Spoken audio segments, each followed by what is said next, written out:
I would like to call budget and appropriations to order at 6:30. Thank you everyone for joining early. I know the city assessor will be joining us momentarily. In the interim, there are 4 motions that I have on the docket, but what I'd like to do is call for a committee meeting next week, probably 6:45 to vote out the Bristol Agricultural High School debt, as well as the update to the state and county assessments. I know Deb Gould is on vacation. We tried to connect at the end of last week. We couldn't make our schedules work. So I will be holding those 2 in committee until next week. I just have some questions I want to run by Deb, who is on a well-deserved vacation.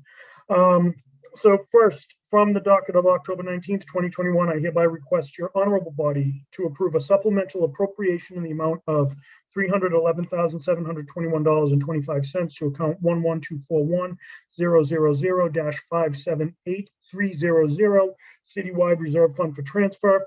The money is a one-time rebate check from National Grid with no restrictions on its use. Second. Thank you, Councilor Cobus. Yeah, this is money. It's a rebate. We'll take it, right? So Jeremy sent down a note last week that we've received the one-time rebate check from National Grid. And this is for allowing National Grid to convert streetlights for increased energy efficiency. And the city's under no obligation for further investment to retain those funds. So it's part of the initiative for switching over to those the energy efficient lights. Any questions or concerns on that? Seeing none, all those in favor? Aye. Motion passes 2-0. From the docket of October 19th, 2021, I entertain a motion to authorize school department to pay a WB Mason previous year school bill totaling $45.09 as identified in Mr. Furtado's communication. Second. All right. It's pretty self-explanatory, as easy as they come. It's a WB Mason invoice that was received after the cutoff of June 30th. So we're just looking to be able to pay this bill. Any other questions, thoughts, concerns? None. Seeing none, all those in favor? Aye. Aye. Motion passes 2-0. All right, thank you. And But also, Councilor, sorry to interrupt. I've got the notes for you, Councilor Delacio. Yeah, I'm taking them myself. All right. I appreciate it. And we do have our city assessor with us here today. I met with Julie earlier. Julie, good to see you. Long time no see. Right. Good to see you. Thanks for having me. No, thanks for everything you're doing. This is a crazy time of year with tax classification coming down. We will have the certification of free cash sooner than later. So it's a lot going on. But we do have the public hearing next week for tax classification. And, you know, I put tax classification right up there with the approval of the municipal budget as one of the most important things that this council does. I invited Julie to come down and speak to us a little bit about what we can expect, you know, how we're looking. We know a few things, the revaluation, and we have some debt from the school. So Virginia sent the package, the presentation to each of you, but I believe you should have gotten a hard copy in your mailbox as well. So Julie, the floor is yours. Okay, well, thank you. I'm hoping I can share my screen. Let's try this.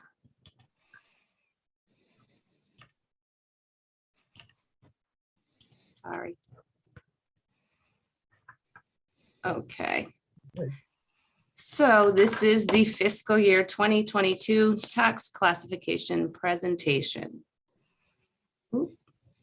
And so setting the tax rate is the process we do every single year in the city. Every city and town is required to follow these 3 things in order to get the tax rate set.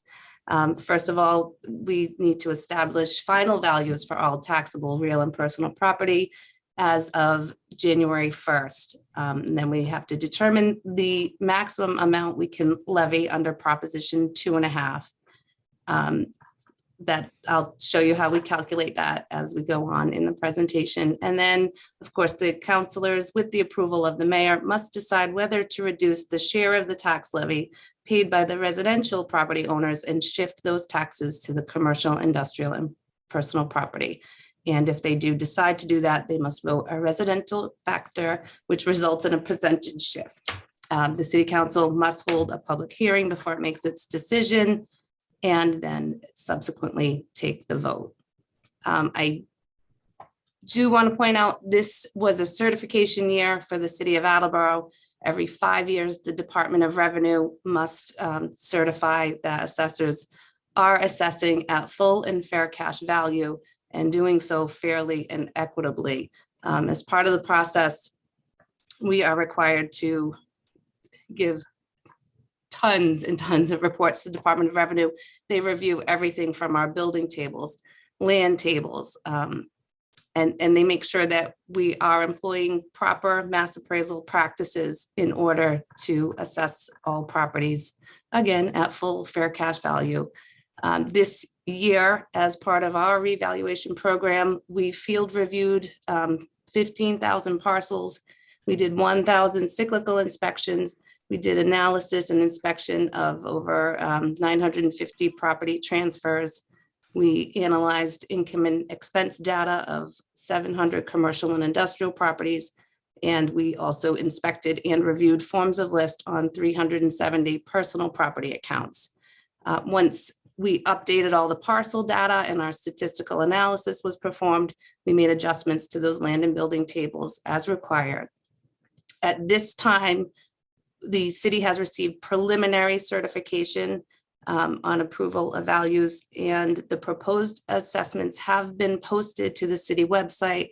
They're available in the assessor's office. They're also available at the Council on Aging to be reviewed. Taxpayers are encouraged to review the proposed assessments and contact my office if they have any questions and they want to discuss anything at all. Once we are through this public disclosure period, which will be at the end of business tomorrow, we will then report everything to the Department of Revenue and submit for final certification. Once we do get final certification of everything, I will update if any updates are necessary to any of these figures that I'm presenting to you tonight. As of right now, they're all, like I said, we have preliminary certification of values, but there are some estimates in this that I will firm up before a vote is taken. So assessed values, these are our FY22 preliminarily certified assessed values. You'll see single families did go up pretty much. Everything went up except for our chapter lands. The big increases were seen in 2 and 3 families and 4 families and greater. Those have increased phenomenally in value. There's a chart coming up that shows you how much the sales are going up on them. But basically these, Julie, quick question, sorry to interrupt. Can you just go through the left-hand column, what the property type, what the numbers mean? sure. And So what the chapter lands are? sure. Thanks. So property type 101 are single family residential dwellings. 102s are condos. 103s and 109s are land with just outbuildings and things like that. The 104s are the 2 families, 105s are 3 families. The 111s to 125s are those apartments with 4 units or greater. 130 to 132 are land only. The 200s are open space. We don't have any of those. 300s are commercial. 400s are industrial. We don't have any 450s to 452s. Then you have your chapter lands. The 012s to the 043s are mixed use properties.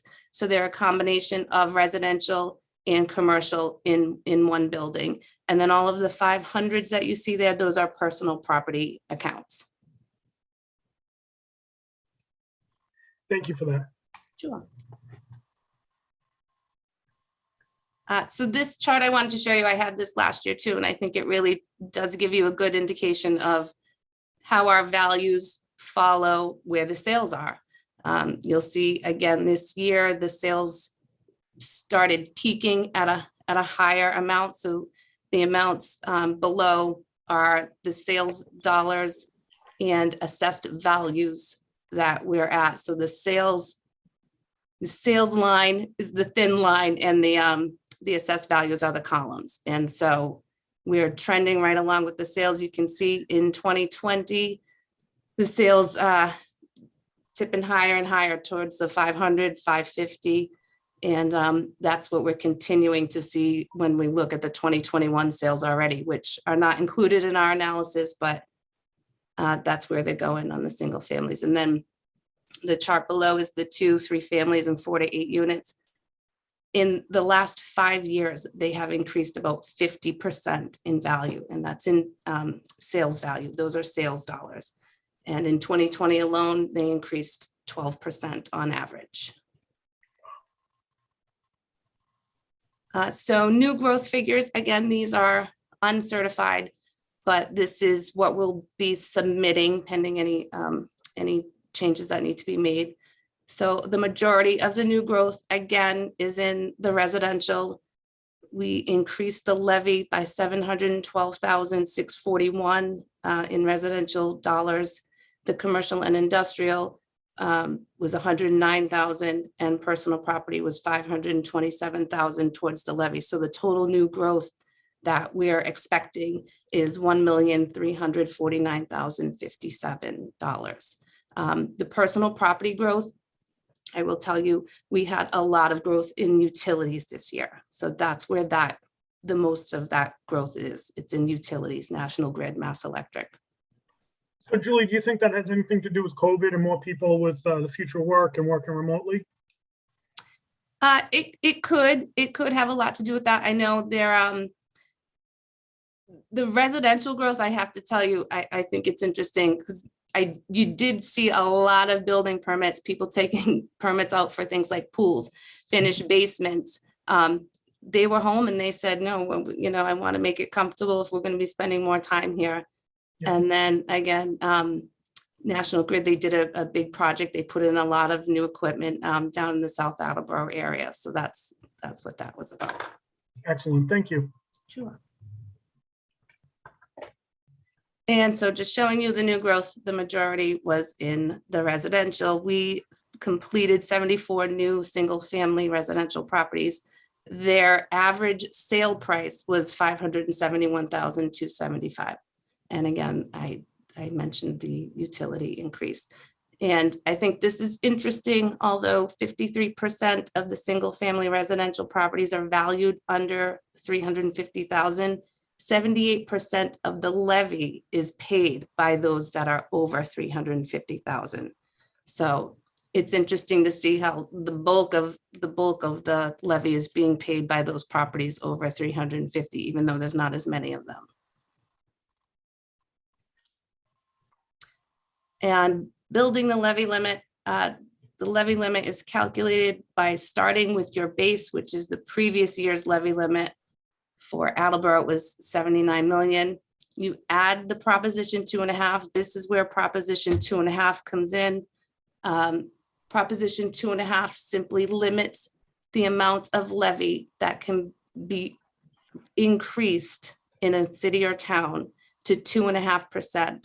However, on top of that, you need to add in your new growth, which for us is the 1,349,000, and then any debt exclusions, or if there were an override, are added on for Attleboro. We are estimating the debt exclusion amount to be $6,354,556. So that brings us to the new levy limit of $88,771,471, which is still a good amount below the levy ceiling.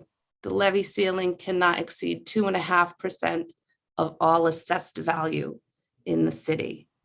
And just as an FYI, the estimated levy limit without the debt would have been the 82,416,915, which is what will be used as the base. The debt exclusion does not get added into the base every year. That's why it differs from an override. It's just what you need for that debt for that year. The estimated debt exclusion amounts equates to about $1.11 towards the tax rate. So using an average single family value of $359,600, This is an additional $395.56 of tax. And again, this is just an estimate at this time. This is my kitchen sink chart. I call it because it just gives you an overview of everything that's happened with values and with the tax rates and what the council has selected for a shift over the last 5 years. You can see that the values have actually stayed stable and increased at almost the same pace as the levy. And I think it's interesting to note that the natural shift that happens within the percentage of levy has the commercial paying just a little bit more than they were last year, percentage wise of the levy.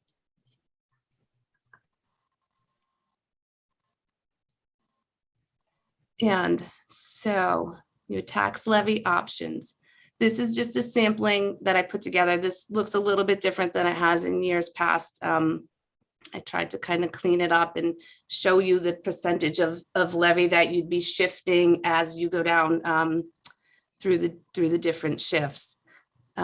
Basically, if at the 1.34, which was the shift for fiscal year 2021, the tax rate would be $14.53 for residential and $20.86 for commercial. You'll note that these are lower tax rates than they've been. As the values go up, the tax rate tends to come down because you have more of that bucket that you're pulling from. Any questions on that? Any questions? No. Laura? Sorry, it took me a second. Can you just give me an example of a utility? I know you said National Grid. Like, can you give me like a more specific, like, example of what makes that go up like that? The personal property for utility? So the personal property that utility companies pay on in the city are everything from the poles that they install, the wires, any equipment that they have in this city is considered personal property, and they have to report it and they pay the tax on it. Interesting. Thank you. Okay. This is just a chart to illustrate where the tax rate would go, what the percentage changes in the tax rate as you shift. And you'll see that for about every 16 cents in commercial, it's, I think, 3 cents on the residential. If I'm remembering that right, I'm sorry. Yep, that's right. Your top 10 taxpayers for 22. These are based on fiscal year 2021 tax rate. Again, you'll see Mass Electric is right up at the top. New England Power, there are a lot of the utility companies are at the top this year. Bristol Place Investments is always up there as well. And where we stand in Bristol County as far as average tax bill, we're right there in the middle, Easton having the highest and Dartmouth having the lowest. That's pretty much stayed on course also for the last few years since I've been doing this. They generally are falling in the same place. And this is just the expanded view of your tax levy options. These are, and if I can run this for any kind of scenario that you want down to, 0.0001, if that's what you want me to run. But this is, these are the bulk of your options here that you would have. All right. And that is that. Well done, Julie. Thank you for taking the time. I've just got a few questions that I'd like to just kind of ask more about the process in terms of what's the impact? Because I know in recent years we've had swings one way to get it closer between the commercial and residential. Over recent years, we've had swings a little bit the other way. Can you walk us through what's the impact residential versus commercial if it's swung too far to the commercial? If we were to swing too far and shift too much towards the commercial, you mean, Yeah, as things like the personal property start to fall off, you're kind of starting to shift more towards the residential in the end. I think the council has done a very good job of trying to keep things level and trying to predict for the future, and so that doesn't happen. But that's generally, I hope I'm answering your question. nope, it's perfect. I appreciate that. Thank you. Some of the questions I had, you answered the 6% as it relates to the 2.5. The estimate of the 6 million and change for the debt exclusion would come out on the average about $95 a quarter to the local. Okay. Correct, right. And then I know we've all talked a lot about seniors and helping the seniors when we can. You and I in earlier conversations have talked about the senior means tested exemption. Can you walk me a little bit, what exactly is that, just so the council's aware, and what's the process if that's something we wanted to look into? Yeah, so I know a lot of the counselors have been interested in doing something for the seniors, and I've looked into the senior means tested exemption. It would require a home rule petition and a ballot vote. But what it would do is, if a senior applies and qualifies, and you can almost set your own rules and set your own standards for it. Most cities and towns that do it base it on the circuit breaker, and they kind of follow the limits for that. But basically, if they apply for it, they qualify for it, they're a senior, they get a certain amount exempted. Again, it's something that the council could decide. I just have thrown figures out there just to kind of get an idea, and I ran very quickly. If say 500 seniors qualified to have $100,000 of their value exempted, it would mean about a $1 increase, because the other part of it is the exemptions that are granted get spread out through the entire residential class. So anything that's exempted, it doesn't come out of the overlay. It gets spread out, and the levy gets paid by everyone else in the class. It would, that scenario, 500 people at $100,000 would be about 1 penny towards the tax rate, or about $10 additional for each $500,000 home. Again, those are just like quick figures, and it depends on it depends on the scenario that the council would select, but a lot of places are starting to do it. And in fact, the Department of Revenue just updated their gateway system to be able to accommodate it, because so many assessors and cities were asking about it. So. No, that's interesting. And I think that's something that we're all trying to balance, is how do we help the seniors, as we know that taxes are going to go up every year, and how do we help them stay in the houses that they turned into homes. So I appreciate that. Exactly. Yeah. Councilor Blair. Thanks, Jay. Julie, would you just repeat that for those people at home and help me out too, because I missed some of it? If we exempted 500 people, $100,000 on their tax assessment. Correct. It would be on the value, right? I understand it goes over to the remaining taxpayers. Exactly. You said that would amount to a penny? Right. Per And thousand? please don't hold me to that, but it's about that. It's about a penny towards the tax rate. It would be an additional penny on the tax On rate. the tax rate. And a $500,000 home, And on a roughly that equates to about $10. $10. Yeah. Okay, I thought that's what you said. I just wanted to clarify it. Thank you very much, Julie. Yes, you're welcome. Great job. Oh, thank you. Any other questions for the city assessor? Council Dolan. Thank you. Do you mind, Julie, I'm sorry, do you mind repeating what you said about the personal property falling off and then it shifting more towards the resident? Can you please repeat that? Sure. So personal property depreciates Yep. at a faster rate than, and actually you hope that your house doesn't depreciate. So really, as the personal property is depreciating, that value, that tax dollar is in the levy. So it needs to shift somewhere.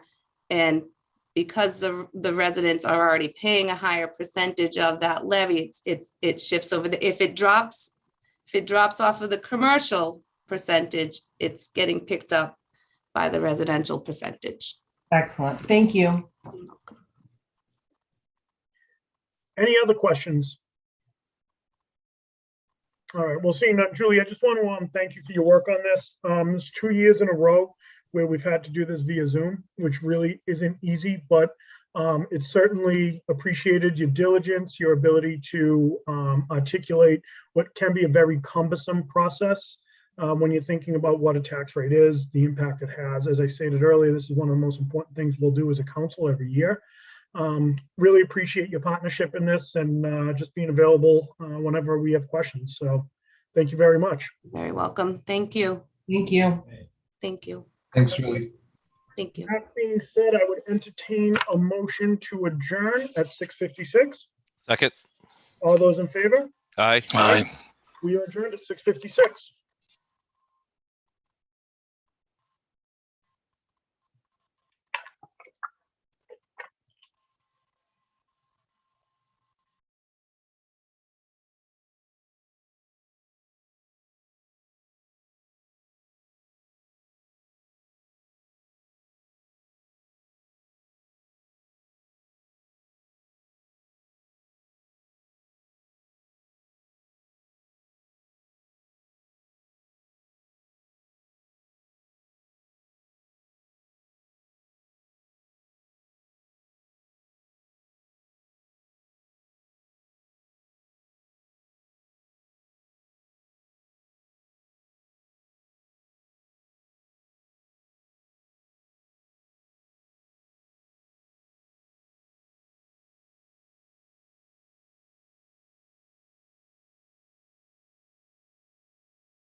Ty, you're next, right? Yes, I am next.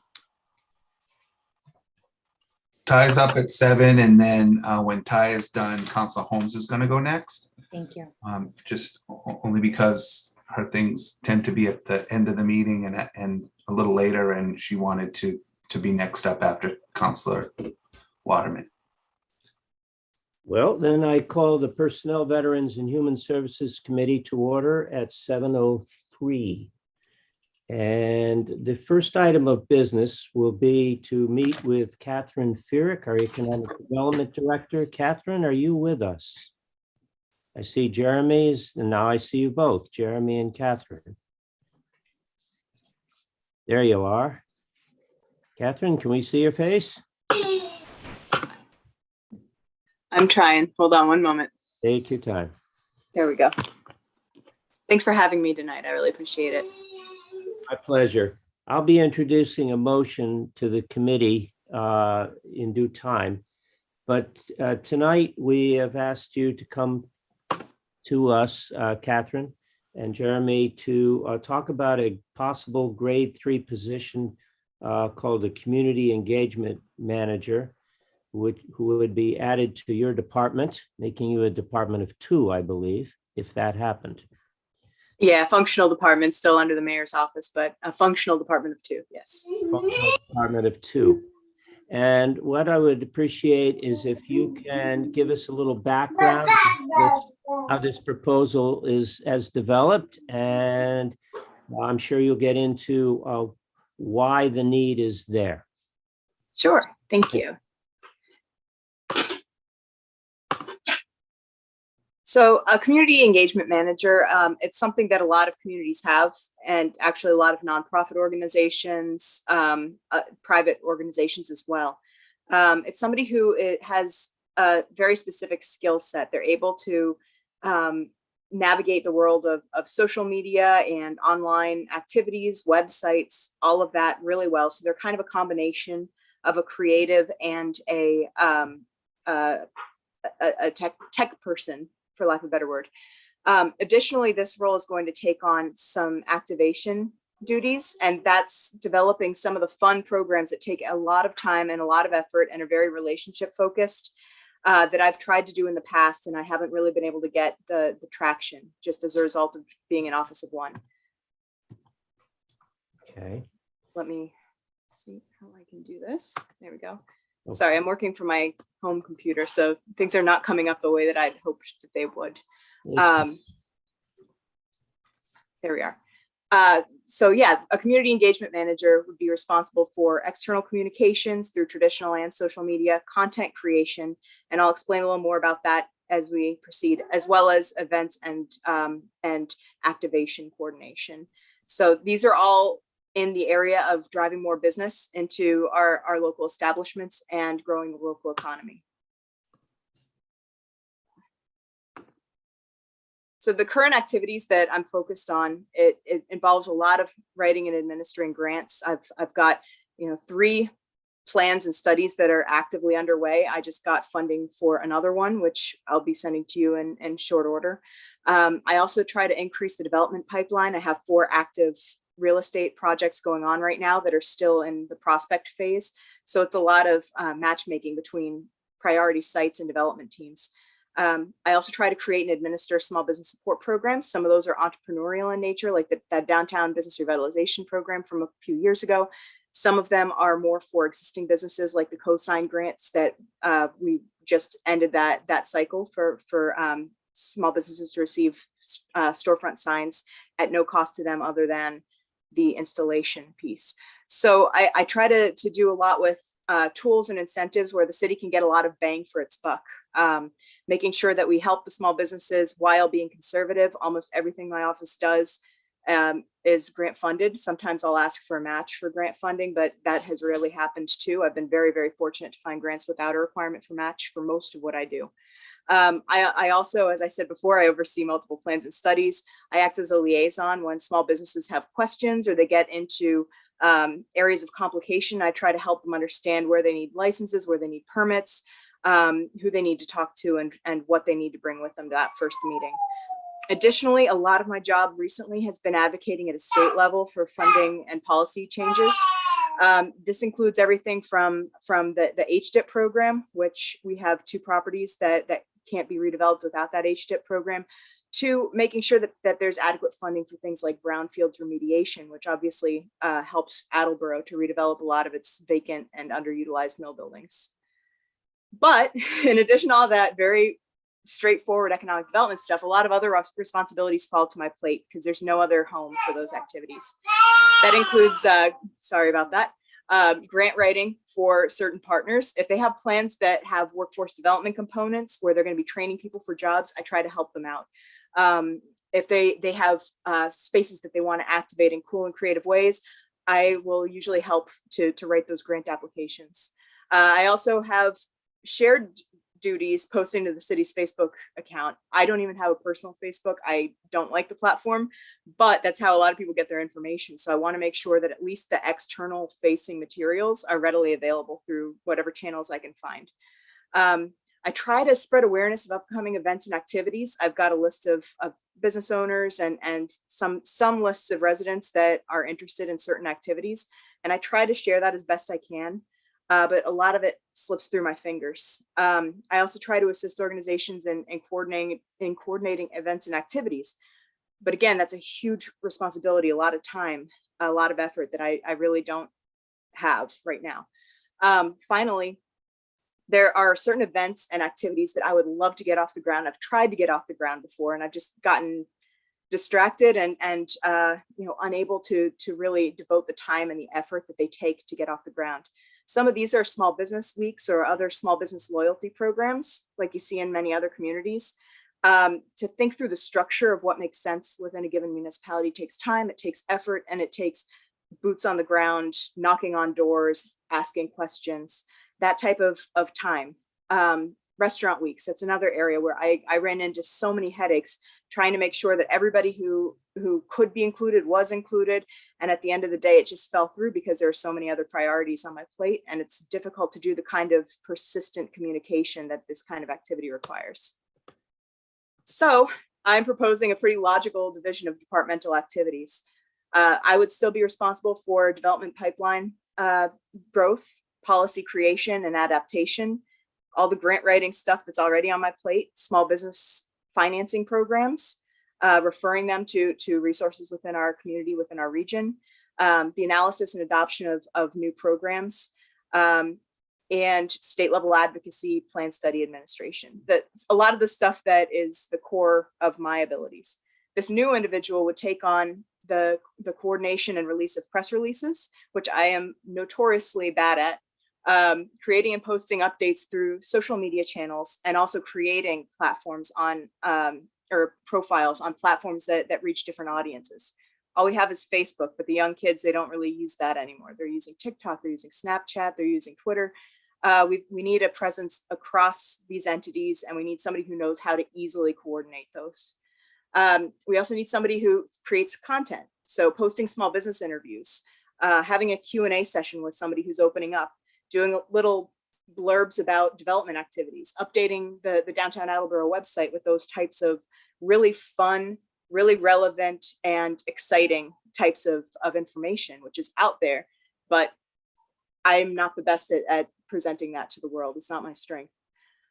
Finally, they'll be responsible for planning those small business loyalty programs, things like restaurant weeks, small business shop local, holiday events, things like that. And coordinating events that draw people to downtown businesses, finding ways that if there's a Winterfest coming up, how do the local businesses get involved? How do they piggyback off of that to get more people in their doors? Those are the types of responsibilities this position would have. So examples of where projects that you're familiar with would fit into this structure, just as a visual aid. On the left is the economic development activities. On the right is community engagement. Incentive administration would fall under me. Those are tools like tax increment financing, housing development incentive program, the economic development incentive board. That would still fall to my side of things. District management research, trying to find out if we can get a business improvement district set up in our downtown so that the small businesses can advocate for themselves more effectively, or a Main Street organization, whatever makes sense for us, that would still fall to me. Finding a strategy to use ARPA funds effectively within the economic development sphere would continue to be on my plate. So would the transit-oriented development district by the train station, making sure that that's well planned, well marketed. Continuing the work that we've been doing on brownfields revitalization, downtown business activities, and Mass Development's transformative development initiative program. Those would all continue to sit with me. On the other side would be the social media administration, the press releases, doing restaurant weeks, activating the new space in the Cuddy Court, as well as Balfour Park, other locations that are near businesses, holiday markets, shop local, co-sign program, which is that signage, small business storefront sign program I was just talking about, the branding and wayfinding study, and updating the website. And I'm not going to spend too much time here, but within a typical economic development office, there are usually between 1 and 4 people, depending on the size. In a very, very small organization, there's usually just a director. Underneath that person, if you have a second person, this is the next role that you want to fill, just because it helps to free your time and also to effectively spread your message of what's going on in your community.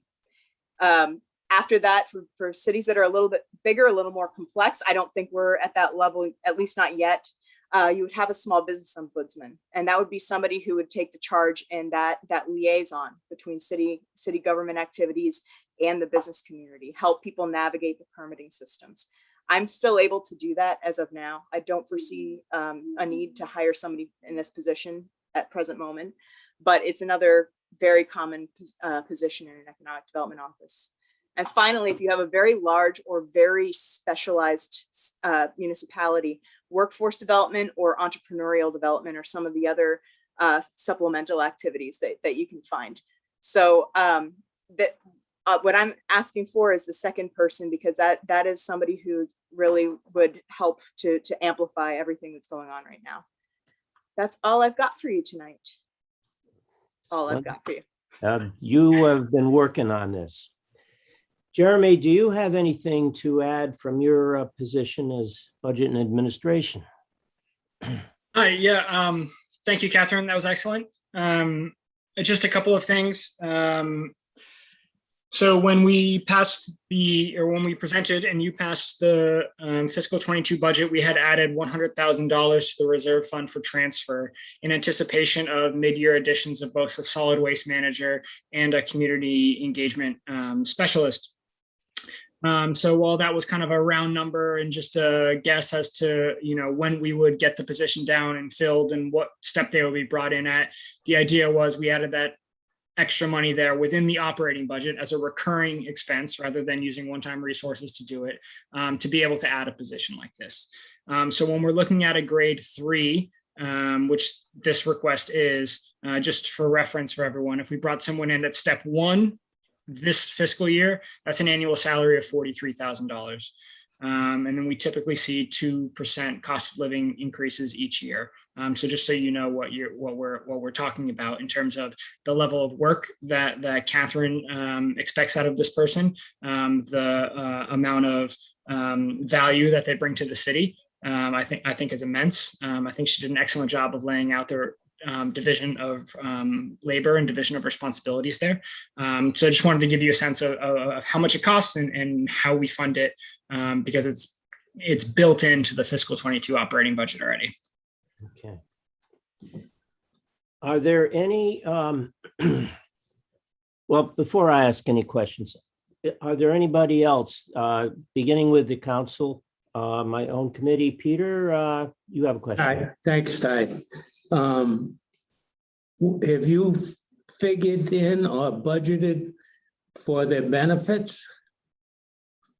That was not part of the reserve fund for transfer, but what we did end up doing is, since we were able to see a 0% increase for our premiums in fiscal 22 to 23, and then we're really conservative in what we expected through the open enrollment and additional positions. So what we do as we budget, when we anticipate whether we have a vacant position or we don't have open enrollment numbers yet, we always budget towards the fully loaded option. So while we didn't budget for this person's benefits specifically, we budgeted on the most conservative side for what our existing positions were, and we have already realized some savings on that.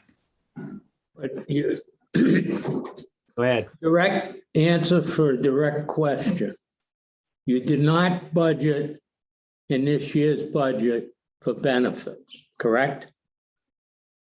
We will fill this position probably close to halfway through the fiscal year. So the amount of money we budgeted in a reserve fund for transfer can be transferred into the benefits line where we already see additional savings from prior positions. But direct answer, no, we did not budget dollar for dollar this position's benefits in the benefits line. They're accounted for elsewhere. And it will increase next year's commitment and budget costs. Specifically for benefits or Yeah. broadly?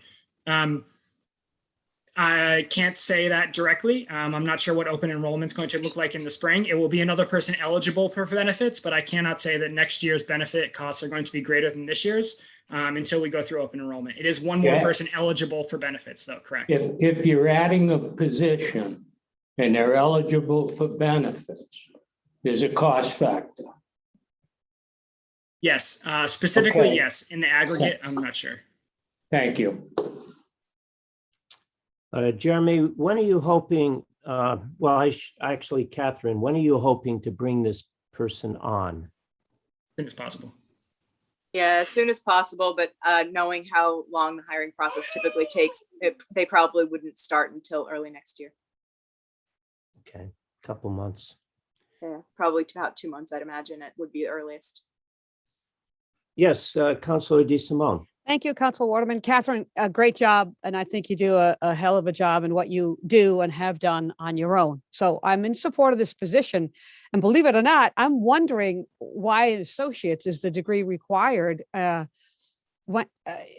seems to me, I'm thinking of everything that this person can do. I'm thinking of them as kind of like the buzz person, which when you think about what the average family homes are going for, I think that people moving in here are going to have an expectation of a more interactive business and economic environment. And I think that's a fair expectation. So I'm wondering, why did you go start with an associate's? Why not elevate it to a professional position, a bachelor's or higher, and really get the maximum bang for your buck? I guess my question is, are we being a little too conservative in this job, at least as I envision the possibilities of what it could be? Yeah, no, it's a great question. And actually, when the position was first discussed, the bachelor's degree did come up. I was the one that said that I didn't want to narrow us into that corner because within the fields of communications, within the fields of people who are whizzes with websites, you don't necessarily need a college degree to do that. And I didn't want to cut the talent pool by having a bachelor's degree be that stamp of this person knows their stuff, because there are a lot of people who can do event planning and coordination and can set up a website and are brilliant with the graphic design and the communication stuff that don't necessarily have a full bachelor's. And I didn't want to close the door on those candidates. Okay, fair enough. In that case, if they're whizzes, is the grade 3 going to be enough for someone with those abilities in today's environment? Those are the skills to have. Yes. So I guess I'm wondering, it seems maybe, are we lowballing?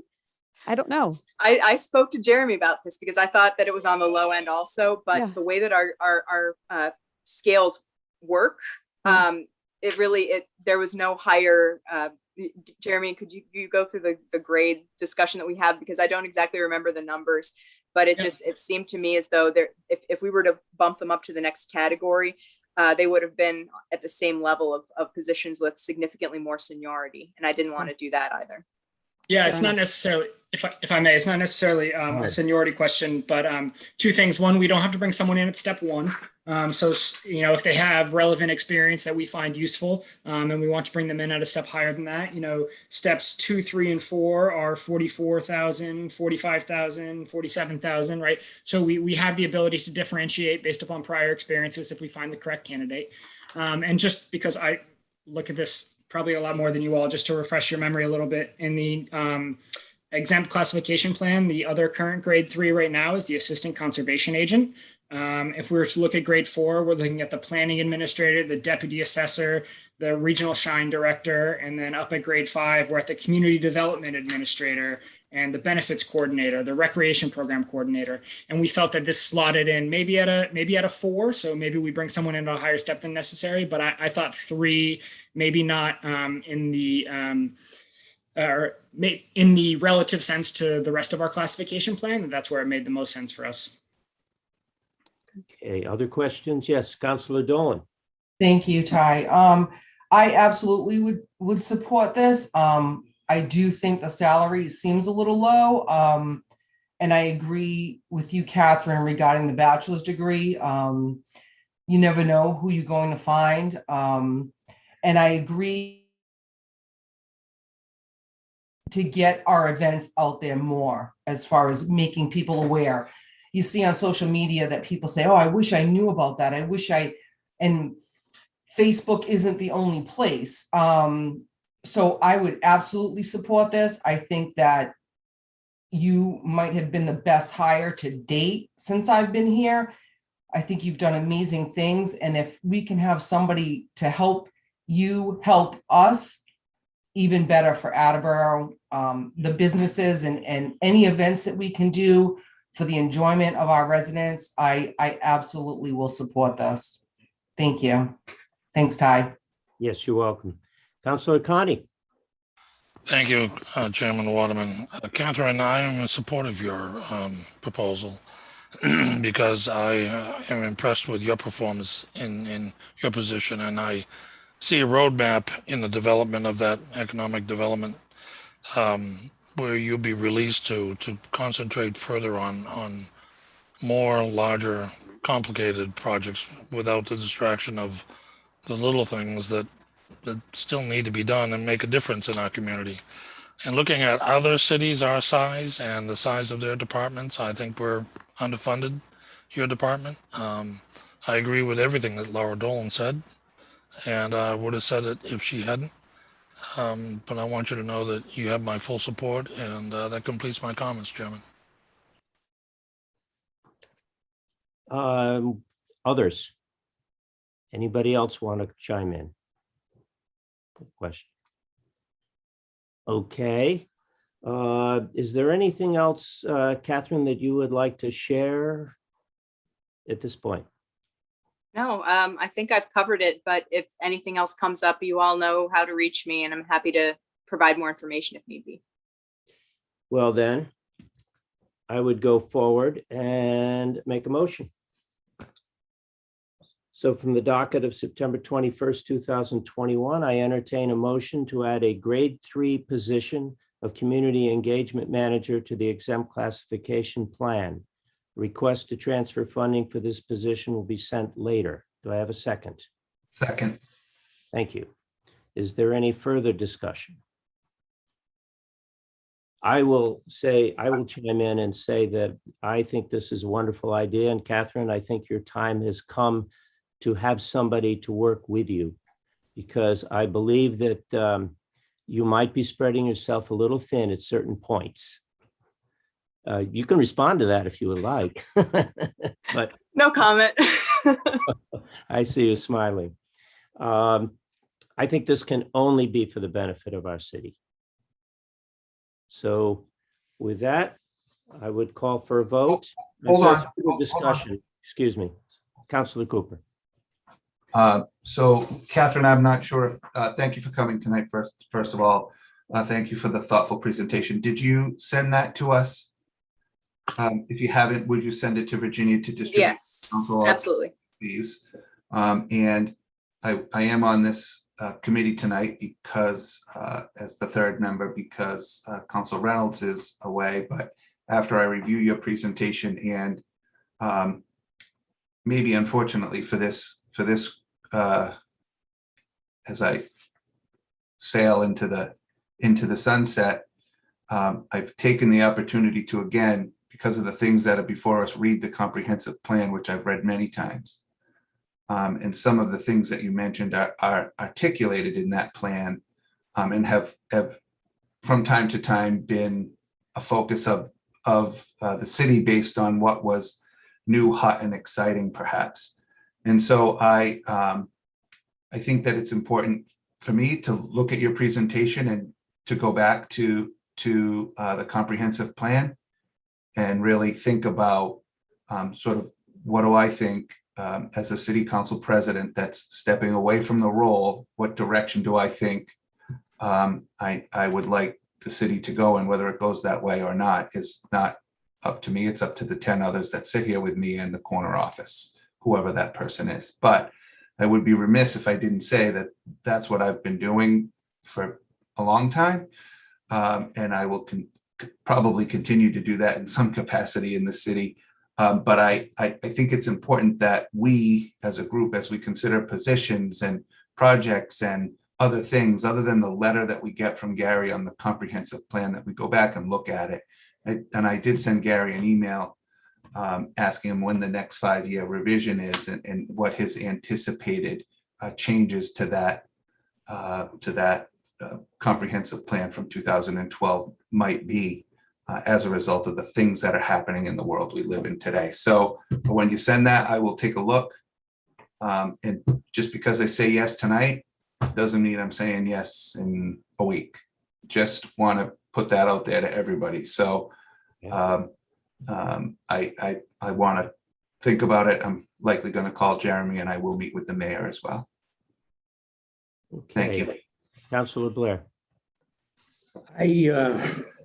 I tend to think along the same lines as our president. I don't feel comfortable on voting on this next week. Ty, as part of your committee, I asked some questions tonight about the finances and how much and when and whatnot, and I didn't get a definitive answer. So I would move that we hold this for more discussion and possibly bring it out in a couple weeks, Ty. My opinion. I did see Jeremy Stoll raising his hand, so maybe your concern could be addressed. Shall we? He's got to come up with some definite figures. I would feel more comfortable getting those figures definite and what it's actually going to cost, not estimates. We come in tonight with a lowball estimate, and by the time the conversation was over, we went from, if I'm wrong, 42,000 for the salary base. He was talking 47, 48 when he got through. So I would like to see more clarity with the financial end. We're not in that good a shape. You know, let's be conservative about it. So I'd like to see some more definite financial figures of what this is going to cost this year and next year, what's the full blunt. I'm going to let Jeremy Stoll respond, and let's see what goes on. Jeremy. Yeah, thank you, Councilor Waterman and Councilor Blair. I don't think I lowballed. I think, well, I know step 1 is $43,142 and step 11 is $57,980.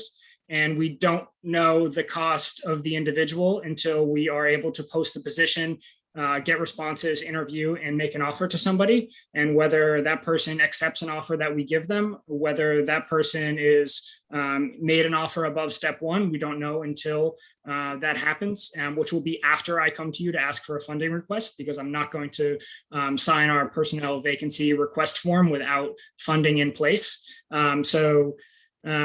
It's going to be an estimate throughout this whole process. We also don't know if this person is going to take benefits and the benefit plan that they pick, which changes this the city side contribution to that.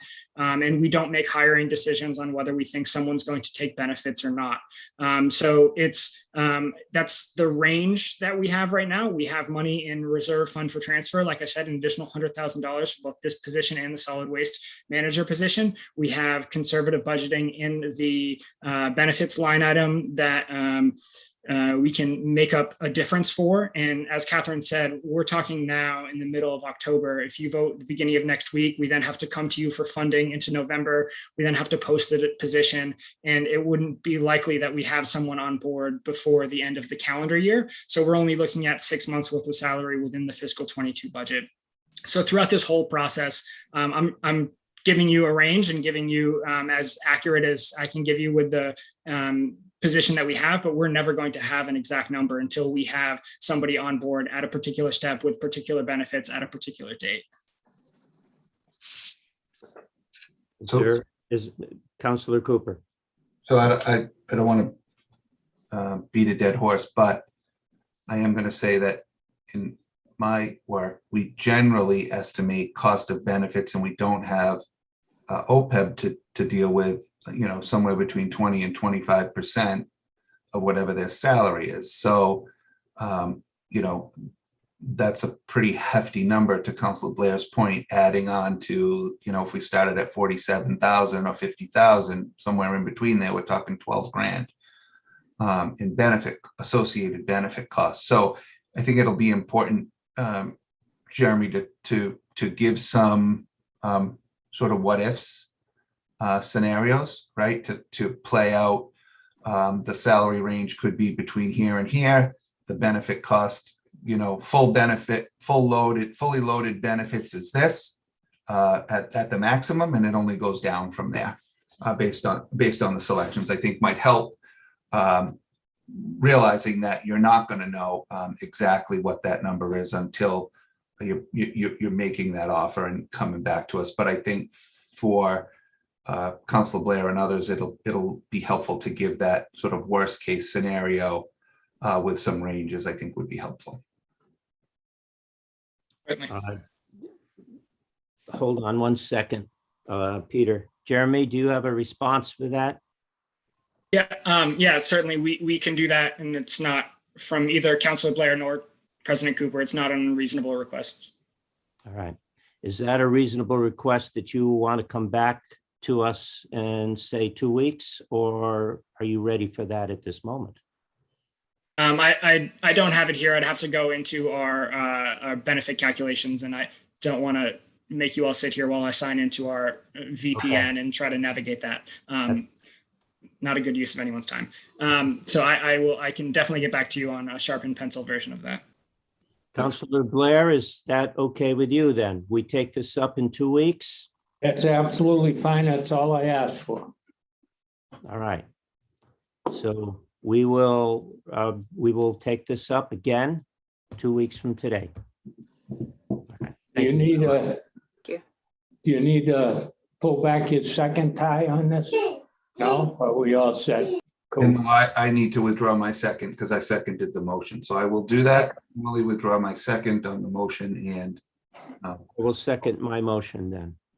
I mean, I will withdraw my motion, excuse me. Thank you. All right. So Catherine, we'll invite you back with us in 2 weeks if you would like. Sure. Actually, that's really good timing because you'll be seeing a plan that has concrete metrics attached to it that was recently finished. And a lot of this position's responsibilities you'll see right in those metrics. So it'll be a great segue for it, I think. All right. Thank you very much. Thanks, Catherine, for coming tonight. Thank you all. Okay. We moving along from the docket of September 21st, 2021. We are going to be discussing, before we have a motion, the solid waste manager, which we had talked about a grade 9 position previously. Is Jessica Horseman with us?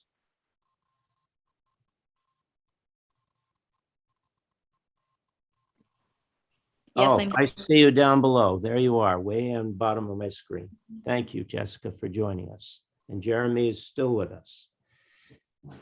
So tonight, Jessica, are there further thoughts that you would like to share as an add-on to our discussion of about 4 weeks ago about a position, grade 9 position of solid waste manager?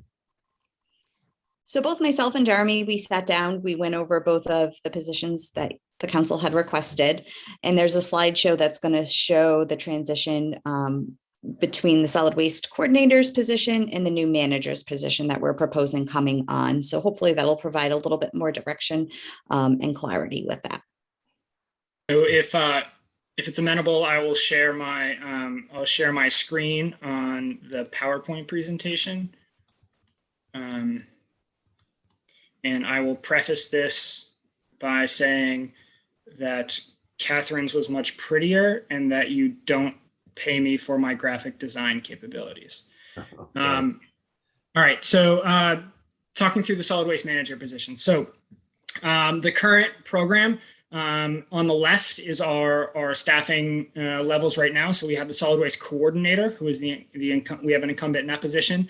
0.2% of the health agent's salary and therefore time, 0.5%, or sorry, 0.5 FTE, 50% of the deputy health agent, and 0.5 of the clerk in the office, and the 2 laborer FTEs.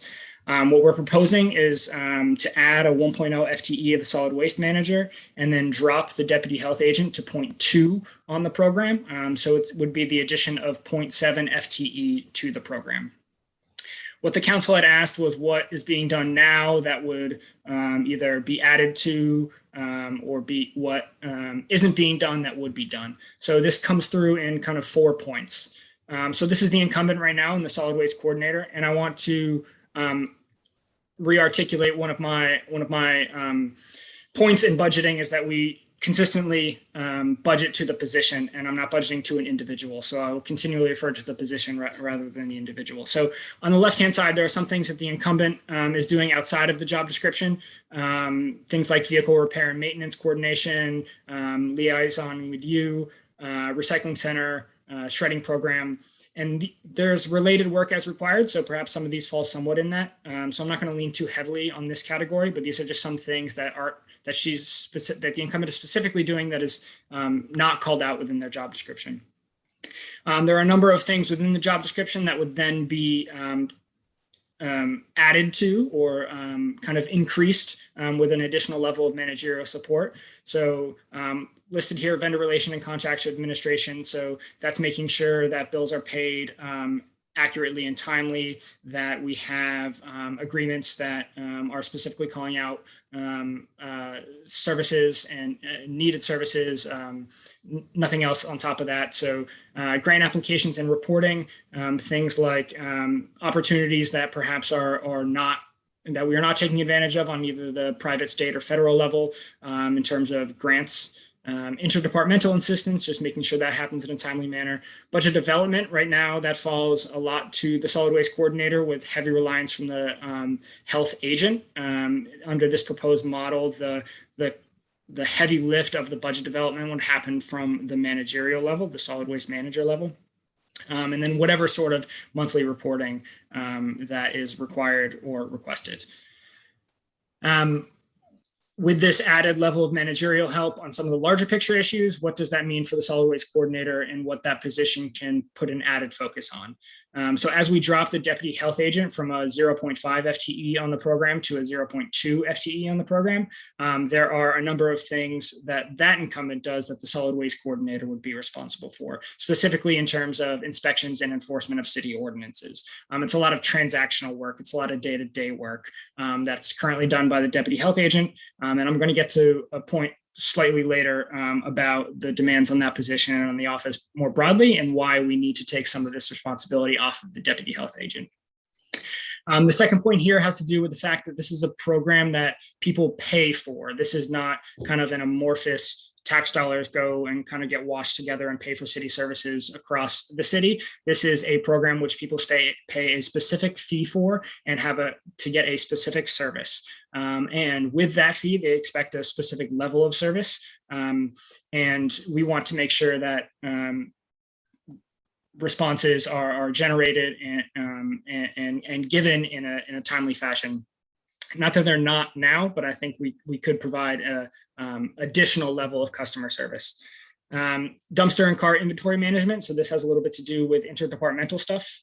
We have dumpsters across the city. We have many departments that take place in the program that used to be partially paid for as part of the fee, and now departments are having an assessment as part of their operating budget. So that's a new level of inventory management we have to work with, in addition to the new cart program and making sure we have an inventory of those carts when things are lost, broken, need to be replaced, additions, new households, that sort of thing.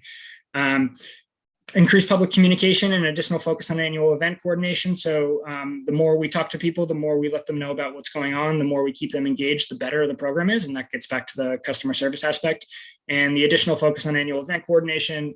We have amnesty weeks that have been new to the program. We have the hazardous waste. We have programs at the recycling center that are kind of one-off sorts of things. And as the solid waste coordinator is currently kind of in the transactional piece of things, these don't always happen as often or as timely.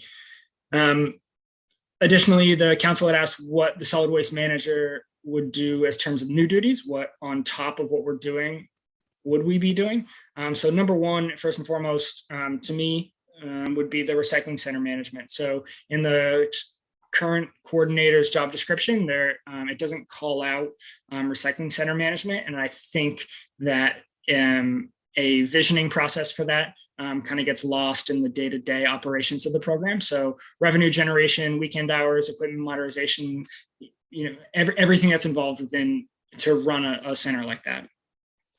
We also don't have someone specifically called out as a records access officer. So public information requests currently would go through the coordinator by default and possibly should go through the health agent. Should have talked about this early, but I'm not quite sure how this is handled. I imagine it's an ad hoc basis, and I want to make sure that we call it out and we know who's responsible for the records access. New program development, also kind of an amorphous thing that, I don't quite know what it is that we're not being able to do. And we need someone to be able to vision and have time to think about this. Serve as the person on the contract negotiation team. So again, I will get into the additional demands on the health agent, but we want a professional managerial level representing the solid waste program as we negotiate a contract with an outside vendor.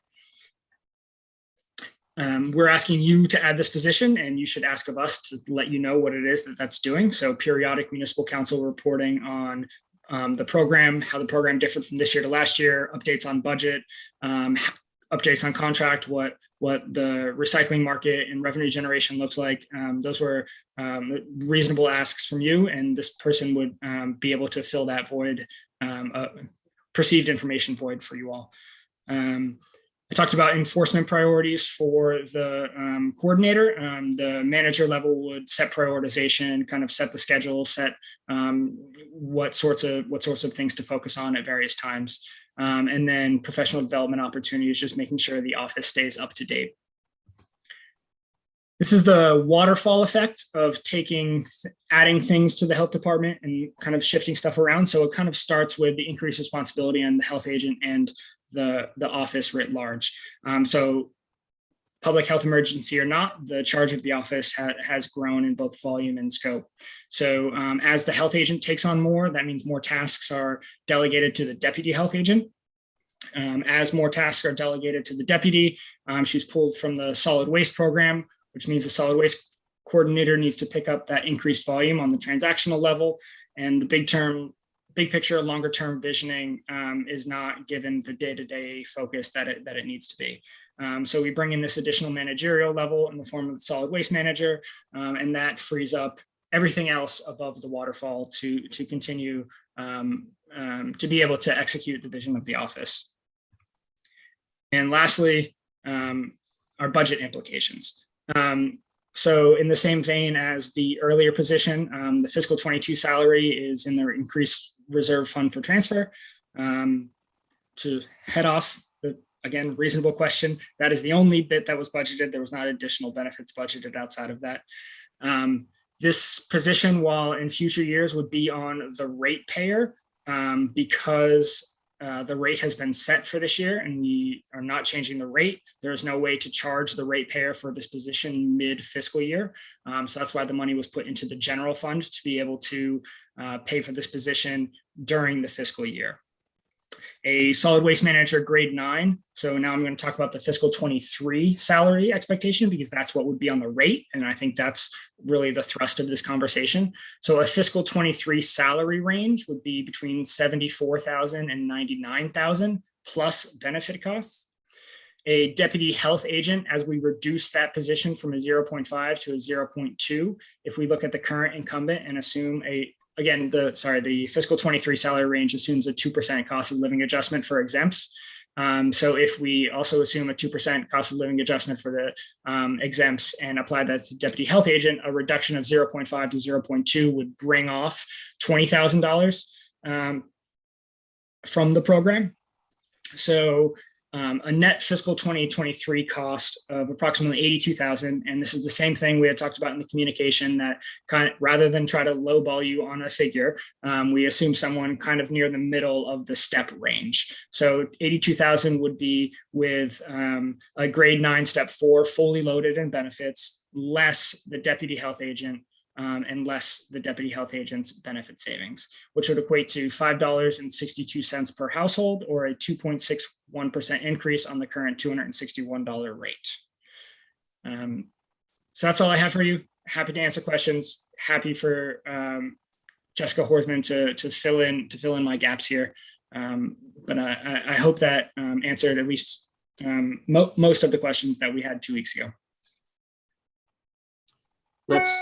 Let us start with questions from what we just heard while it's in our heads.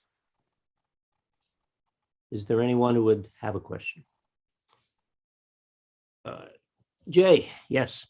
Thank you, Council Waterman. So I guess my question is, why a grade 9? Why are we starting at a grade 9? Why are we starting at a grade 9 with a step 4? Wouldn't a new position come in at a step 1? But also just why a grade 9? And look, I'm not questioning whether or not we need it. It looks like you definitely could use the help, Jessica. I think you and your department have done amazing work, especially in the light of the pandemic. More people staying home, there's more rubbish, there's more recycling. Totally understand that. I'm just trying for my own edification why we're starting at a 9. The step 4 part of it was to try to, because we had one of these meetings already before the economic development position, was to give a somewhat, or to give a as accurate as I can anticipate cost of what the position would be. So I didn't want to be in the position of doing this projection and giving you a grade 1 and then us not hire a grade 1 and me have to come back for an additional money and you all rightfully say to me that I lowballed you with a step 1. Sorry, not grade 1. So I tried to be in the middle here, or at least somewhat conservative on what I thought kind of an upper bound of the cost would be. So that's what the step 4 is saying we want a manager level position. So we're going to look for somebody with experience in this, not somebody green. So step 4, I think would be reasonable, but not necessarily immediately accurate. Grade 9, it's heading a pretty large program. When we look at other grade 9s within the exempt classification plan, we see the zoo veterinarian, a senior planner, assistant super for water, assistant super for wastewater.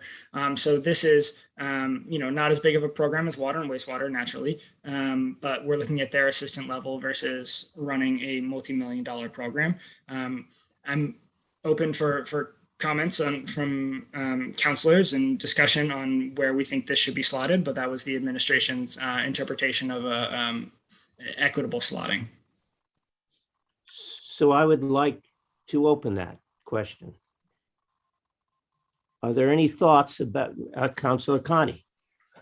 So I have high expectations of this manager because this has been needed for over 10 years.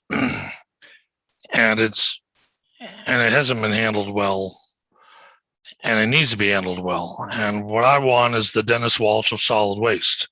What I want is the Julie Hobson of solid waste. What I want is the Catherine Fierick of solid waste. I want a fully capable manager that can manage the department, negotiate those contracts, run that compost center, monetize it, and turn this whole solid waste program around. So yes, I see the $5 and change to each household, but they've been getting away for, in my opinion, 10 years when it was needed by not paying it. So I know there's a lot of complaints about the cost of solid waste in Attleboro, but they don't realize that it's cost more in all of our surrounding communities. I do think that when you have a program this size, the person you put in the position is going to make a big difference. And I think that you have to have the step pay to be able to attract that talent, because this job is very demanding. What I see behind the slides that Jeremy showed is the taxpayer interaction, being able to manage this with confidence, that everything's being done right, and that the contracts are being negotiated properly.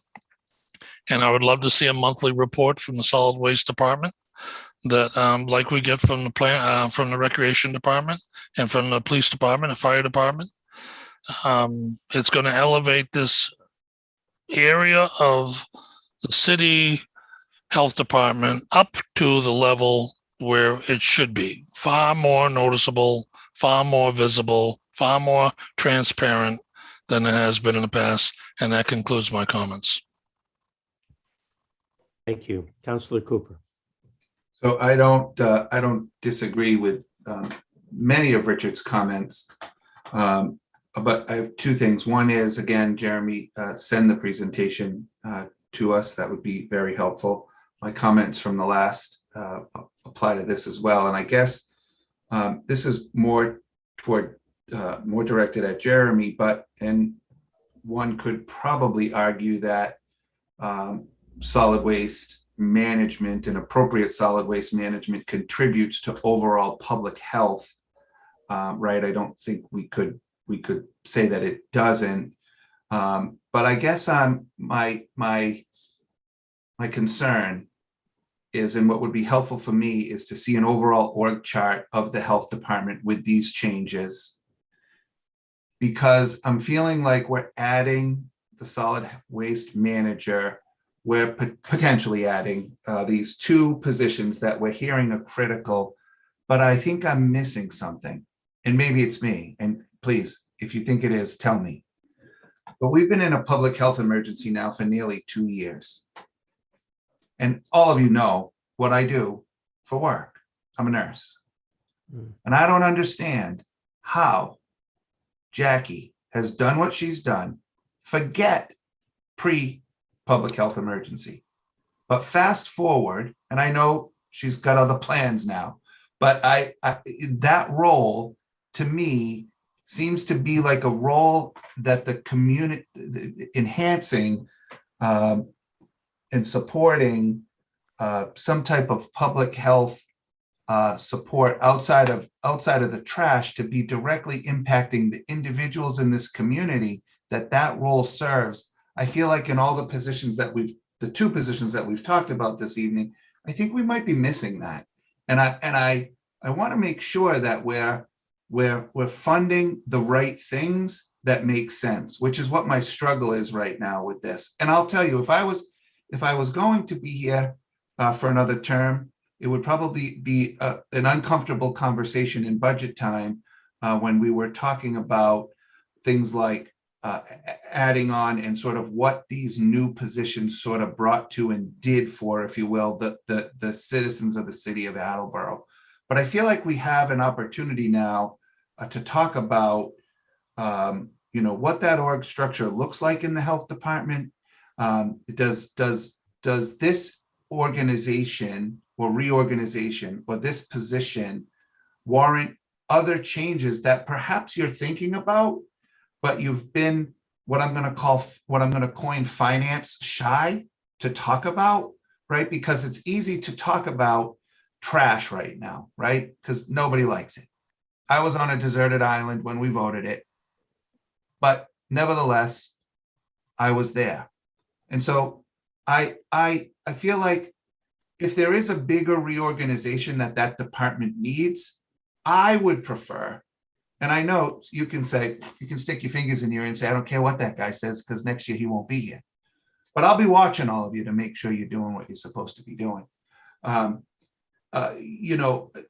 If there's something that makes sense and I'm going to pick on the fire department for a minute, and they're probably all watching going, oh God, what is he going to say? But for those of us that have been around for a while, we saw a reorganization in the fire department, right? And they came before the council, and at times it was heated, no pun intended, it was heated discussion around the moves that the chief felt needed to happen in the fire department to maintain a level of service that the community has come to expect. And what I'm saying is that if you feel the same way, if you and the Board of Health and Dr. Quinn and Jeremy and the mayor feel the same way about the health department because of the influences on public health, then stand up and say so. So that we're not doing these little incremental things that sort of don't necessarily feel right. And maybe again, I'm standing on a deserted island, but I just feel like we're doing these, we're sticking a hole in where things are leaking, and we're not looking at the bigger picture and what does this mean for our community from a public health strategy standpoint. Because to say, oh, this one's going to do this and move it over here, and this one's going to do this and move it over there, and this one's going to do this. I do that every day. All day long, I'm convincing somebody I need more help. But we've got to think about and look at what strategies are we going to put in place to ensure the safety of our residents on a long-term basis. And if you need to stretch that plan out over a period of time and finance it right, come to the council with that plan. Don't do this one stick a hole in it thing, because I can't believe, I'm mortified.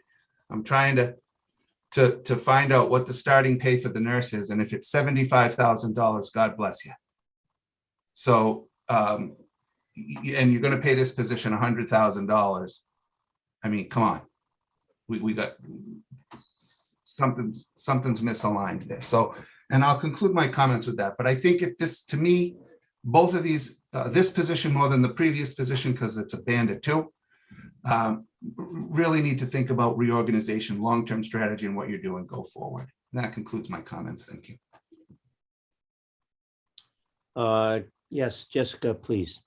So if I could just jump in for a second, there's a bunch of programs that we're currently assessing right now. Obviously, Jackie O'Brien, a longtime public health nurse, is going to be retiring very shortly, which is going to be a huge, huge devastation to our department. I don't think I can ever replace Jackie for everything she's done. I've worked with her for a number of years. Jessica, I don't mean to interrupt you, but this community could, let's just be clear. We couldn't. The city of Attleboro could never replace the work that Jackie has done in her tenure as a nurse for the city of Attleboro. Absolutely not. I worked with Jackie for a number of years before even coming to Attleboro. So yeah. I think I cried when she walked in my office. But I understand. I understand too, but nevertheless, that's not the point of this conversation, but I had to say.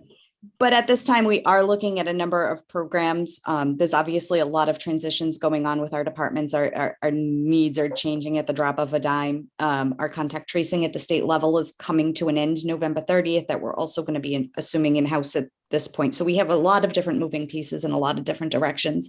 What I can say is a lot of my role is going to be toggling over Jackie's for quite some time, as we're getting, it's going to take a while to get a new public health nurse up and running. Luckily I'm vested in those systems and I can jump into that role and assist, so nobody's going to be going without. But we are working with surrounding communities right now on shared services grants that are going to be coming out from the state. So we're trying to use that at this point to see what we might be provided with additional services before we come up with that final org chart. To see what we can get from different directions first. Councillor Blair, do you have a response to that, or go ahead? I get back on track. Mr. Cooper, President Cooper, excuse me, is absolutely correct as far as an overall picture on reorganization. God knows what you're going to have to pay to get an adequate nurse in that department. I know I'm talking about finances and money, and I feel that's part of my responsibility. I mean, we got to look at the dollars and cents. And with Jackie retiring, and I echo everything that's been said about her. I don't know how that department could have possibly got by them, especially the last couple of years without her. And she is going to be probably impossible to replace. But I think we got to look at the whole picture, like Mark said. If you're going to reorganize it, let's do it right. We can't just keep sticking these patches on here and there, because everybody needs to, everybody in the city, every department can come to us with that same request. We need more help. And rightfully so, a lot of them do. But I don't think we should be sticking $100,000 tag on something if we don't know it's going to work. I want to see, like Mark does, the overall picture of how you can reorganize for the benefit of the citizens of Attleboro, that department. Because it looks to me like you're going to have to replace some people there in a short term. Correct. Well, that position is fully budgeted for, and we're budgeted at the max on that position. Additional reorganization might be coming through those shared services grants that we would be sharing with additional municipalities.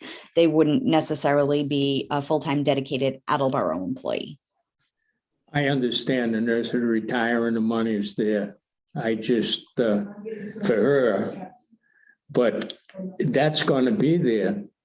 But can we afford to spend $100,000+ on a position you want? Or does my situation is, my personal feeling is, or do you bring somebody in lower on a clerical stepladder to support some of it? It still doesn't make sense to me. And I know, Jessica, you get a hard job up there. I understand that. But there's a lot of departments out there in our city that has a hard job making ends meet or getting their work done. So I don't know what to say, but right now, I'm not in favor of adding a new department with that $125,000 price tag. And no matter how you tell me you're going to pay for it, you know, ratepayer, $5 and some odd cents. This council is sat, we had a lot of healthy discussions about going up on the trash rate a couple bucks. This is one shot at $5. How about the added expense next year above and beyond the $5.62 or whatever on the trash rate?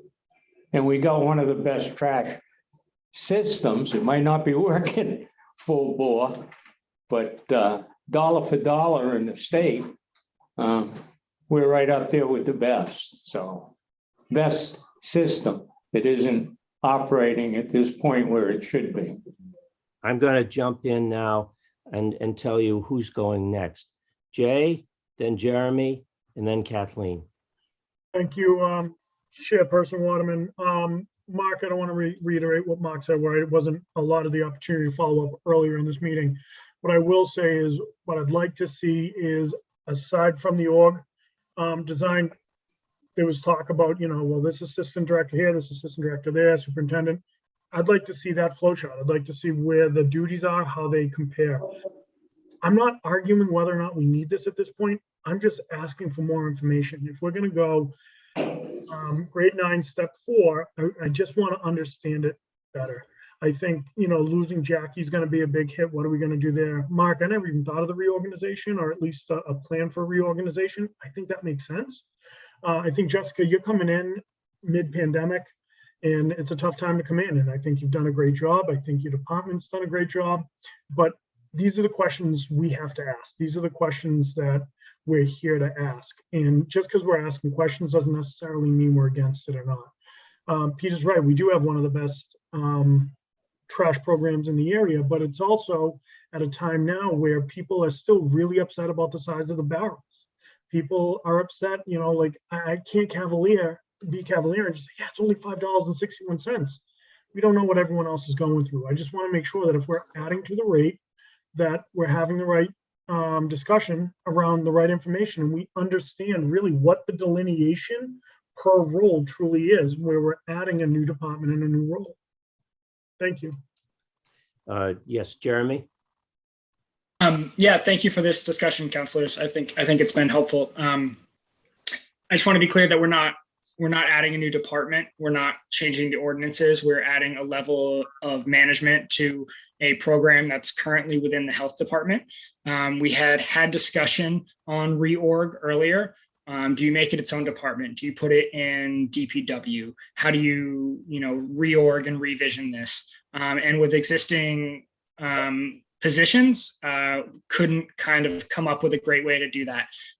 So I think the discussion on reimagining what the department should look, what the program / department should look like, a reorg, a fully robust org chart on everything we want versus everything we can afford, and how does that come together? I think that is an excellent charge for this position. I think when I talk about kind of bigger picture long-term strategy for what the solid waste program is, I think that the current coordinator being bogged down in the day-to-day doesn't have the hours in the day to do that sort of thing. And with the challenges of the public health office at what they are, I think a reorg is a great charge for this manager position. We also did talk about a clerical level position, but I think that really doesn't answer what you all are asking for. So if we're just talking about being able to process schedules and being able to interact with the public and being able to provide that clerical level support, that's not what the program needs. The program does have increased volume, and that's definitely a need of the program, but I think we can address that with existing resources, and then those larger questions about what we want to do with the program is kind of where we need it.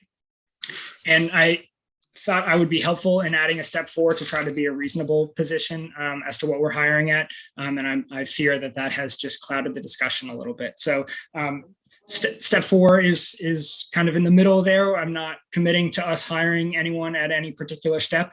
I just wanted to make a reasonable assumption. So if we bring in someone lower than step 4, that will be a lower impact to the rate. If they don't take all the benefits, it will also be a lower impact to the rate. So thank you. Just wanted to clarify those things. Jeremy, let me just ask, and then Kathleen, you will be next.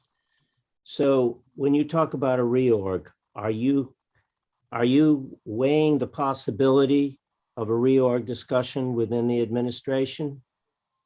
It's a discussion that we started having. We started to say, do we want to go through, make an ordinance change to create a new department? Do we want to put this into DPW? How do we want to think about solid waste writ large? And we didn't think we had enough answers. We didn't think we had enough. We also thought it would be quite the ask without the staff on board to be able to answer the specifics of what the needs are. While admitting to what President Cooper said he hopes we weren't, we were probably a little bit financially gun shy on trying to ask for a huge lift in terms of creating a new department, creating a new ordinance without having some sort of strategic visioning, some sort of long-term planning on board and that takes the form of a role like this. So we started to have the discussion, realized we couldn't quite finish it, and was hoping that this would be a first step, possibly, we don't know the answers yet, possibly to that process. Okay, thank you. Kathleen. Yes, I'll keep it short because this discussion has been going on. For all the reasons that Councillor Conti stated, I do support this position. So Jeremy and Jessica, in case you're keeping count, I favor it. However, I had the same thoughts as President Cooper. I need to see more than just a peek behind a curtain. I want to see the operation. Because if you're going to add this position, which reports to the mayor, I'm just wondering what other adjustments and changes, maybe not a reorg, but there must be other tweaks and changes and perhaps other saving measures that could be accommodated as well. And I think this position is important. It's not only going to cost us money to pay for the person, but it could possibly, done right, done well, maybe generate some revenue, if I understood the proposal correctly. So for all those reasons, I want to hear more and I like it, but I want to see the whole shebang, because why do we still need the waste coordinator to answer to the waste manager? So I need to see this all. I like it. but I'm just wondering if there's not other changes we can make to kind of offset a significant increase in salary. So I look forward to hearing more from you both. Is there a response to that before we move on? Okay, We will show you more. thank you. Is there anybody else who would like to share anything at this point?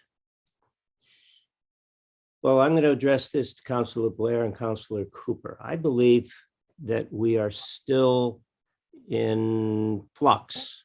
We're still working towards the final goal. And I don't think tonight is the time to hold a vote. I think we need to come back again. And I would say, let's not let too much time go by. So I would like to propose that we come back to this issue in 2 weeks, same as we are going to do with the economic development position. I'd like to hear from Mark and Peter on that idea. Sounds good to me. I think if Mark withdraws a second, we put it back into the discussion period and come back and revisit it with some answers that both Mark, myself, Kathleen have brought up, Jay, in a couple of weeks, and see what answers we get for those questions. Okay. I'm fine with that, Ty. And I think that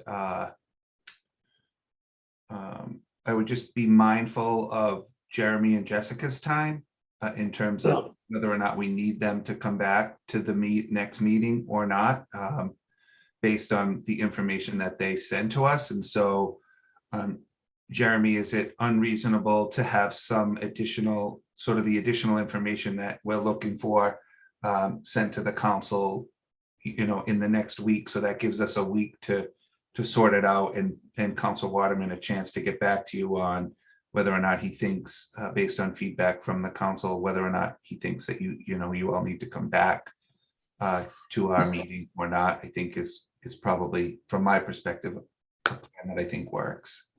Yeah, we can definitely put together specifics and get it to you well in advance of the 26th. So yeah, early next week for sure. Okay. With that, I would thank you, Jeremy and Jessica, for attending and all your input. And we're dealing with some heavy stuff here, so we'll get through it. Thank you for Thank you all. having us. Thank you. Thank you. I have one motion this evening that I would like to make. And Mark, did you make a second to that? Because if you did, I didn't think you had, and I don't think I made the motion. Okay.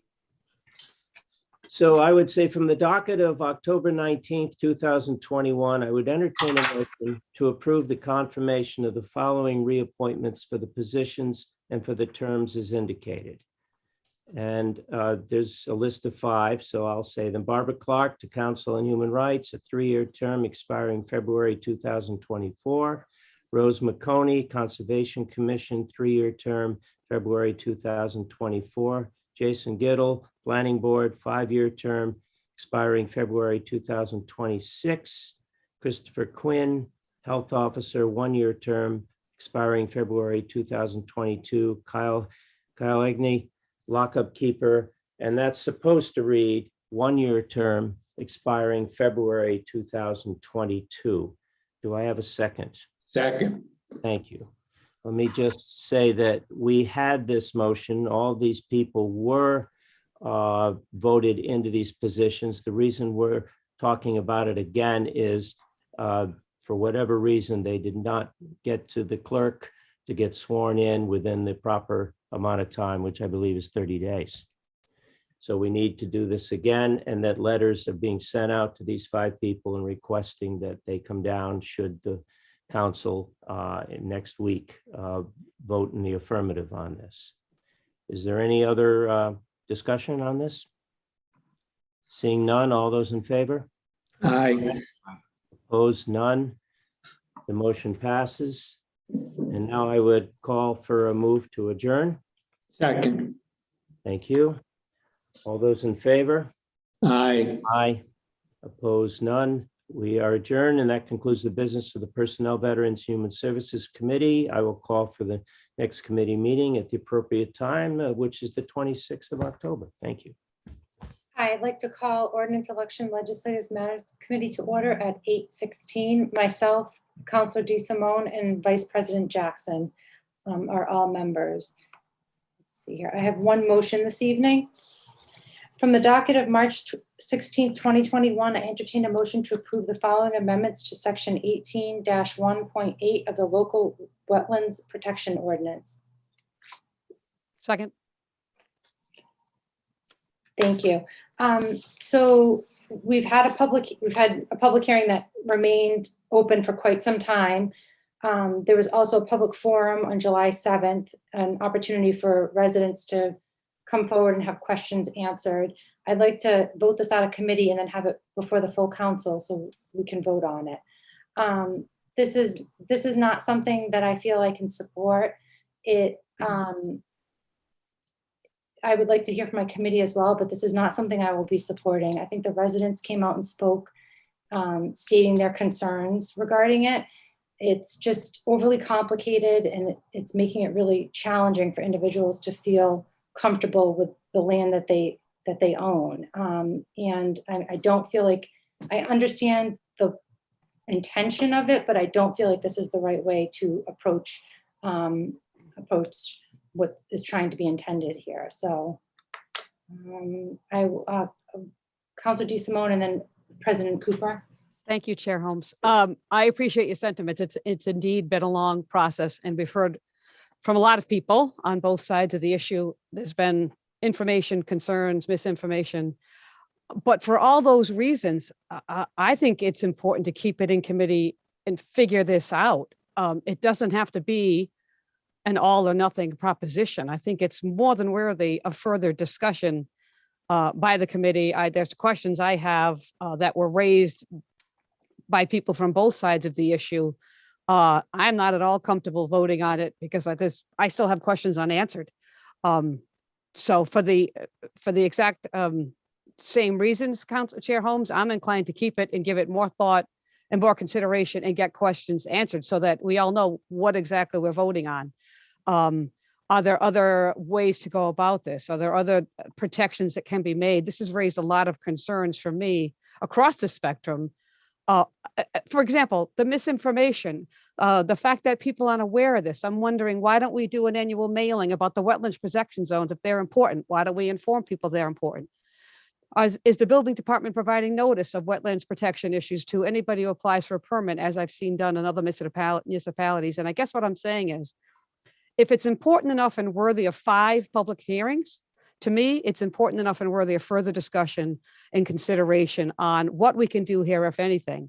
But ultimately, we need to get information out. That's been clear. Even information about our proceedings and what's on the agenda, how many people said that they didn't know what was going on. So there's a whole lot of issues that I would respectfully ask that we keep in committee for discussion, but particularly as it relates to this subject, the potential expansions of the wetlands protection zone. I just think it's far too important, not only to the people who spoke, but we have to keep in mind that we answer to every single resident of Attleboro, not just those that came forward, not just those that might have been the loudest or the most forceful, but every single resident now and in the future. And that is a weight that weighs heavily on my shoulders and is certainly worthy of at least a couple of committee meetings with this further discussion and consideration on our part. I think we owe it to the action proposed and ultimately to the residents and to our city. So for those reasons, Chair Holmes, I respectfully ask that you consider keeping it in committee for further discussion. Thank you. President Cooper. Thank you. So I don't disagree with most of Councilor DeSimone's comments, with one exception. I don't think that what I think needs to happen, to your point, Councilor DeSimone, is we need to have some type of sustainable community development committee. Call it whatever you want. The way to do this is not through a 75-foot no disturb zone. It's to talk about things like energy efficient buildings, low impact development and site design concepts. Do they get a solar credit? Do we encourage geothermal? Do we use pervious pavers for driveways? Do we use rain barrels? What do we do about windows, high efficiency windows? What do we do about open space residential subdivisions? Should we say that you get more credit for open space residential subdivisions? Should we say that they all have to come through as a preliminary plan as an open space? I don't know the answer to these. I'm throwing out some rhetorical questions around how we, again, I'm back to my strategy, right? We have a comprehensive plan in the city, it's to be renewed every 5 years, and it was last adopted in 2012.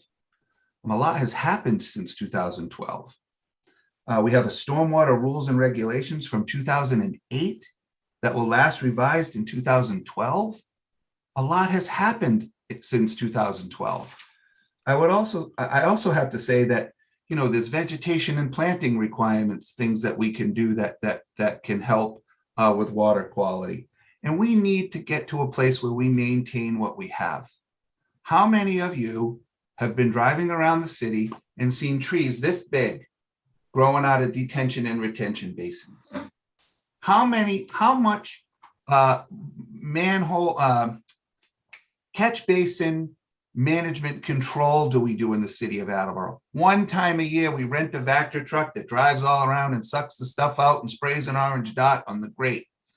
It's more than that. If we're talking about protecting our water quality and it's important to us through 5 public hearings, then there needs to be a better way to talk about how to sustainably develop the city of Attleboro, and what is important in that strategy should be a collective group of individuals that sit down, that have the time to dedicate to doing this in a relatively short period of time to better understand what's important to our community outside of the comprehensive plan. Because what's the city's plan for managing and maintaining these catch basins and things around water quality, and how much of that happens in subdivisions that we take over? We just had a whole bunch of them. We take over the catch basins. How much maintenance is done in any of those by the city? None to little. It just doesn't happen on a regular basis. And we put these detention basin oil water separators in commercial properties, and they're supposed to be managed, and they all give this cute little operations and management plan to the Conservation Commission and to the planning board. When their thing is complete, this is what we're going to do. Do we ever pressure test whether they're doing that? Do we ever go out and open manhole covers and look? Sometimes maybe, but what's our own responsibility in doing that to protect the groundwater? This issue is bigger than a 75-foot no disturb zone, a wetlands protection zone in the city of Attleboro, my opinion. But I won't support one piece of it. I do think it's time to take this particular piece of city business and present it to the full council. I'm hopeful that Councilor Holmes, her comments about she's not in support, but would support it before the committee in order to get it before the full council, is an important one to call out. But I just want to make sure that we're not meant, to your points, Councilor DeSimone, this is bigger than a 75-foot, and just keeping the 75-foot piece in the council committee, I don't think is the way to do that. And I don't think the council forming a special committee on sustainable community development is the answer either. I think this is an administration, a planning office, a municipal council, a community look at how we develop in a sustainable and reasonable way for the future generations of the city. And that concludes my comments. Thank you. Councilor Blair? Mark, you couldn't be any more right on this. We've hashed this thing around for 5 public hearings. I appreciate Kathleen's enthusiasm and her commitment, but we've hashed it around long enough. I don't believe in the 75-foot myself.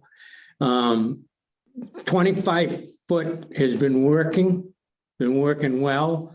When there's a problem, I think most of the developers are willing to listen to conservation. They've made some concessions. The homeowner deserves to use the property he's got. He's got a house on it. It's time we bring it out and hopefully see it in the right fashion.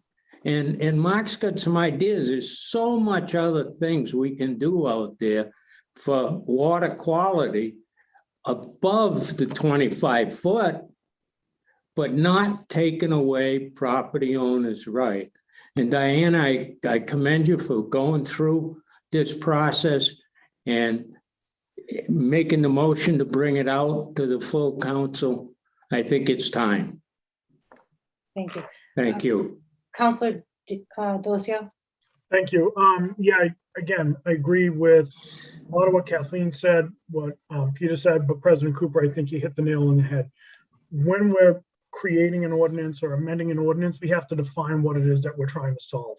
And I think, I don't know, well, actually, I know this ordinance, the way it's constituted, doesn't do that. The 75 foot, I can't support that. We heard people who, you know, who gave us real life examples of how this is going to impact their daily lives. And as much as I appreciate the people who tell us we have to think about 50, 60, 70 years down the road, we still have a responsibility to represent those residents who are living here now. I think the problem is bigger than just the 75 foot excuse me, setback. And I think we've got to be more holistic when we're looking at these things. We're piecemealing. We'll fix this little thing here. And I'm just thinking about like the old Bugs Bunny cartoons where they're in the ship and it springs a leak and he puts a finger in that leak, then another one's, and he's plugging his leak that way and this way. Before you know it, you're all spread out. We've got to define what it is we're truly looking to solve here. And I think it's going to be a collaborative effort. And, you know, President Cooper, tonight, it's the second time you've made me kind of take a step back and think about things a little bit more holistically, as opposed to just what the one piece of business in front of us is. Thank you. Any Councilor Dolan? And then Councilor D. Oh, No, Councilor Dolan first and then Councilor D. Simone. okay, thanks. So I agree with parts of what every single person has said here. I do disagree with the fact that we've hashed it out. We as a council haven't hashed it out. We heard all the people in the beginning that were supporting it, so on and so forth. You know, we had the huge petition and we had the petition on the other side, the people that were against it. So I agree, this has gone on a long time. And you know, I agree with President Cooper that it's bigger than this, and it is bigger than this. I mean, there's so many things that we need to do to make things better environmentally. So I don't agree that we've hashed this out. We haven't discussed it. We can make amendments, we can change things, we can add things, we can delete things. Because in my head, we heard from all the people that were for it, we heard from all the people that were against it. So I think that we should think about all the points that they made, everything that was for and against, what makes sense, what doesn't make sense, what's fair, what's unfair. For the residents, for the builders, for everybody involved. So no, I don't agree that we've hashed this out. So I'm thinking, you know, I didn't realize we were taking this out this evening. So I clearly don't have anything prepared, but I think I don't want to disregard anybody. I don't want to disregard the people that were for it or the people that were against it. And I feel like voting on this now, I just feel like we're not considering, we're not discussing, we're not working to make this palatable, reasonable, and fair for everybody that spoke, that took the time to write letters and make petitions and sign petitions and, you know, be passionate one way or the other. So in my head, and like I said, I agree with a lot of what everybody said here, and it is bigger and we need to do more and we need to be organized. But as far as this goes, in my head, I'm not prepared to vote on it without at least making an effort to try to salvage something to make everybody happy or reasonable effort on our part. And that concludes my comments. Thank you. Thank you, Councilor D. Simone and then Councilor Blair. Thank you, Chair Holmes. I very much agree with much of what President Cooper said, and it had to do this all over again. I might do it differently. It sounds like President Cooper would start it differently as well, but we are where we are. We're many, many, many hours into this, hearing from many residents. But again, those aren't the only ones we have to concern. I feel like it would be an abdication of our duty to just rush this out as if 5 public hearings and all this people's concerns and interests on, as Councilor Dolan said, on both sides. I mean, I'll be honest, I'm leaning forward, I'm sure you're not surprised, but I've come around to appreciate some of the arguments against it. I wanted to talk about those and what does that mean and what can we do? I feel like that's our duty. This isn't just up to the administration. We have a role to play in the city as well and what happens now and in the future. And I'm not so quick to want to give up this opportunity, I guess, and start all over because we are where we are. Thank you, Chair Holmes. Thank you. Council Blair? Well, you might not think we've hashed it out, but we've all heard from constituents. We know how their feeling is. It's been out there long enough. I think you're going to have to vote your heart and your conscience. And if it comes out in a couple of weeks, be ready to vote on it. And I think we've had enough. I mean, you can hash this out forever. I was involved in when a 25-foot back in early, Kate, you were on then, what was it, early 2000, 2001? 2001, yes. And we went through basically the same scenario. And we come down to 25 feet. It's worked. If it's not broke, don't fix it. And Mr. Cooper's definitely right. This is a problem far more than 75 feet, and 75 feet is not going to cure the problem. So let's do away with it. Bring it out, vote your conscience. Probably won't come out for a couple of weeks anyway. We got election coming out. You don't want to bring it up on that night. You don't want to bring it up at the last minute. You're going to have time in the next 3 or 4 weeks or 3 weeks, whatever it takes, to be able to vote your conscience. Do a little bit more digging into this thing on your own and come up with an honest opinion when it's time to vote. Thank you. Okay. Kate's up there if you can't see her. Vice President Jackson and then Councilor Dolan, is that okay? Thank you, Councilor Holmes.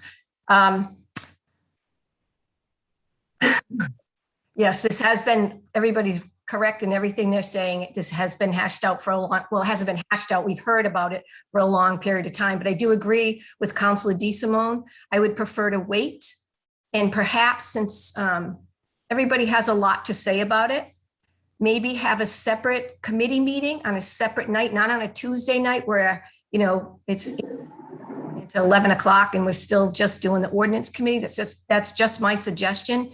But I would prefer to hang on to this for a little bit longer so that we could do something like that and have this discussion more in depth and know when we're going to have that meeting. That's just something that I would recommend to you. If you take that with a grain of salt, that's okay. That I'm open to that. Councilor Dolan. Thank you. Yeah, and I would agree with Vice President Jackson. I just feel like, you know, it's not about voting, Council Blair. It's not voting a conscience.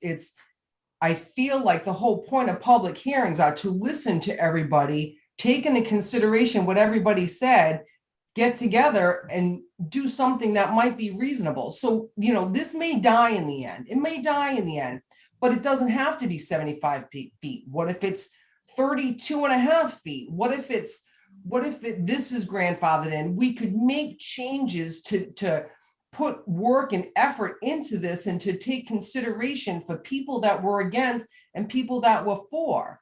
It doesn't have to be the straight 75 feet, voted up or down, vote your conscience, done.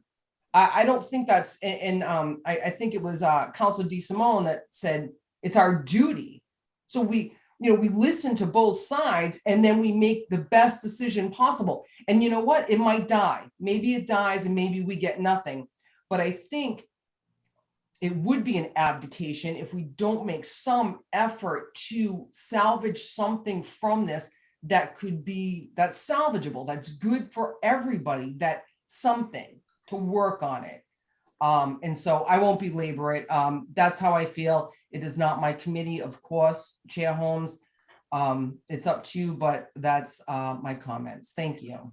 Thank you. So it sounds like we don't have the votes to have it at a committee tonight, and that my committee would like to have a committee meeting on a different night, which might be like maybe I'll look at the schedule and kind of see what we have for November. It is getting to the season though that I do want to kind of potentially do something before the end of the year though, because then it kind of, there's going to be all new public hearings. We would have to start over basically, or anybody new would not be able to vote because they were not here during that. The other thing is that I really like what President Cooper and Councilor Delicio said about, like, we need to have a systematic plan here. It does feel very much like we're moving towards, like, we became a green community. We're trying to make efforts towards the environment, but it feels very fragmented. And, you know, the residents have to kind of do 75 feet, but what are we doing as a city to kind of also, like, it needs to be a plan that's bigger than just, well, we'll do this and then not. And so I feel like the intention of this, I understand, but I'm not sure if it's going to meet that goal, basically. Like it just doesn't mesh for me. It's not integrated here. Councilor Kovas? Thank you, Councilor Holmes. One of the most common things that I've been hearing from residents that have been reaching out to me has been a lot of anxiety in people being nervous about this and this business being in front of the council and what it's going to mean, whether they should start building now. There's a lot of anxiety that I've been hearing with regard to this. And this has been in the council for a while. We've had so many public hearings. We've all heard from residents. It's not my committee, but I would encourage you to try to vote it out tonight. And if there's amendments to be made on the council floor, I think that's okay. But then let's have the discussion in front of the full council and then vote one way or the other. And if it fails, the administration can reintroduce it later on. Councilor DeSimone, you had your hand up before. Yes, thank you, Chair. And then Councilor Nolan. Thank you, Chair Holmes. To the extent that you're considering having another committee meeting, would you be open to, you know, you're talking about the plan, would you be open to inviting the city planner to hear about how this falls into the larger plan? Let me continue. I also have questions. There were issues raised with the appeal rights and how this extension would affect people's appeals. How can we have the opportunity to get some of the technical questions answered? Well, I do feel like there was the public forum the 7th of July, I believe, and we just have had so many opportunities to communicate with them. They've been here at several of the public hearings, and so any questions I feel like should have been answered at this point. Is there a specific? Well, we've already invited them to the full council, to the public hearing. I'm not really sure if that's. But some of these concerns were raised after people mentioned that the extension would limit their appeal rights. I wanted to have that explanation of what that means. Is there another way to make that where that's not the case? So a little bit more on the technical end that they did not address, that weren't raised because Gary and Nick were two of the first people to talk. They preceded all the residents. So I just asked for your consideration. Mr. President. No. Vice President Jackson. Thank you, Council Holmes. So what I'm hearing tonight, and just what Mayor Cooper said, Mark Cooper, excuse me, said, sorry. Anyways, what he said, it sounded very much like what he was saying before with Jeremy and Jessica Horseman. Let's get an organization. So let's get reorganized and see what's going on. And the exact same thing is what he was saying. So let's see what the real plan is. And I like that idea, you know, so continue on. Thank you. Councilor Blair. First of all, I don't think you can ask the city planner any questions at this point. This is a public hearing that was closed. He's already spoke. That's what I was going to ask Mark. I think that's cut and dry, in my opinion. Well, I can as have far as getting him back. But I stand for what I said earlier. You have got, you as an individual counselor, wherever you stand, have to make a decision on this, on the information you've received or the information you've gone out and solicited. And it's time we make a decision on it. It's just, I don't know. I've hashed this over for years and years and years. And I think we made a good effort back in '01 to come up with the 25-foot. They wanted 100 feet back then. When that started, it was 100 feet. And it got it down to 25, which was acceptable by the builders, by the people that own property. They gave up some property then. You're asking them to give up another 50 feet.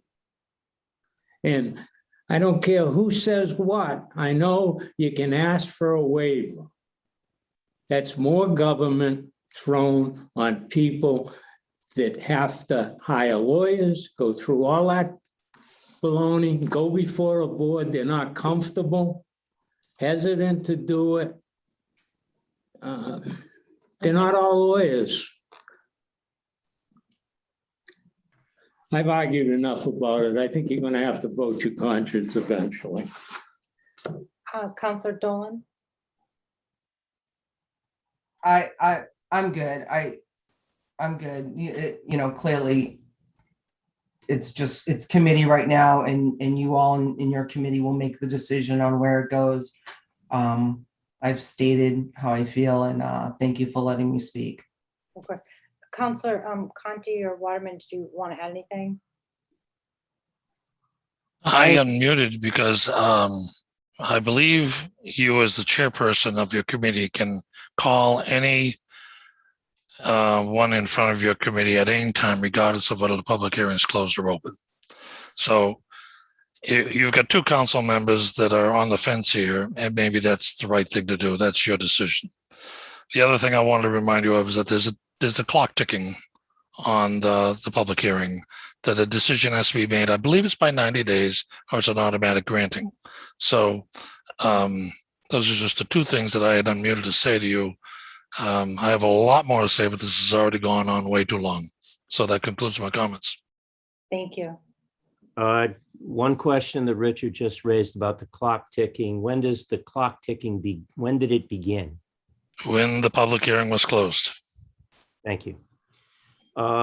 It sounds to me, listening to the committee members, that at least 2 out of 3 would like to have more discussion within their committee. And I am comfortable with that because I want the committee to feel like they've had a chance to vet this issue as much as possible and then come to us. Okay, so for my committee members, should I call for a vote, or all those in favor of bringing it out? No. No. Well, point of order. Yes. President Cooper. President Cooper. So I have a couple of comments. I believe that the clock starts ticking for zoning ordinances, but I will recheck that. This is not a zoning ordinance. Number one. Number two, there is a notice of intent process. So there is the ability for the city to impose some restrictions within 100 feet if they feel it's appropriate or detrimental to the proposed work is detrimental to the wetland. Number two. Number three, there are waivers provisions within this ordinance, but there is no provision to build new buildings, residential, single-family residential housing, or any other type of housing in the 75-foot. And there was a number 4, but I can't remember what it is, other than I am in agreement with continuing to have this discussion at the committee level. And I don't think that will change my mind, that I don't think this is the right thing, but I think that there were some questions. I forgot about the appeal rights. Isolated land subject to flooding was another thing. The impact to vernal pools was another thing. If you don't want to bring it out of committee, I believe Councilor DeSimone seconded the motion. She could withdraw her second and this matter would remain in the committee and we can resume discussion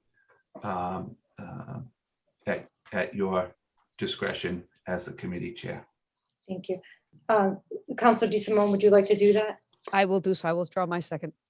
Thank you. So we'll keep, I will be in touch about potentially a committee meeting on an off night, and then we'll keep the discussion open. And if there's any questions, they can be sent to Virginia and then she can forward them to me as well, if there's anyone we would want to invite or anything. Thank you for that. I will call for an adjournment. Second. All those in favor? Aye. Aye. We are adjourned at 8:47. Thank you.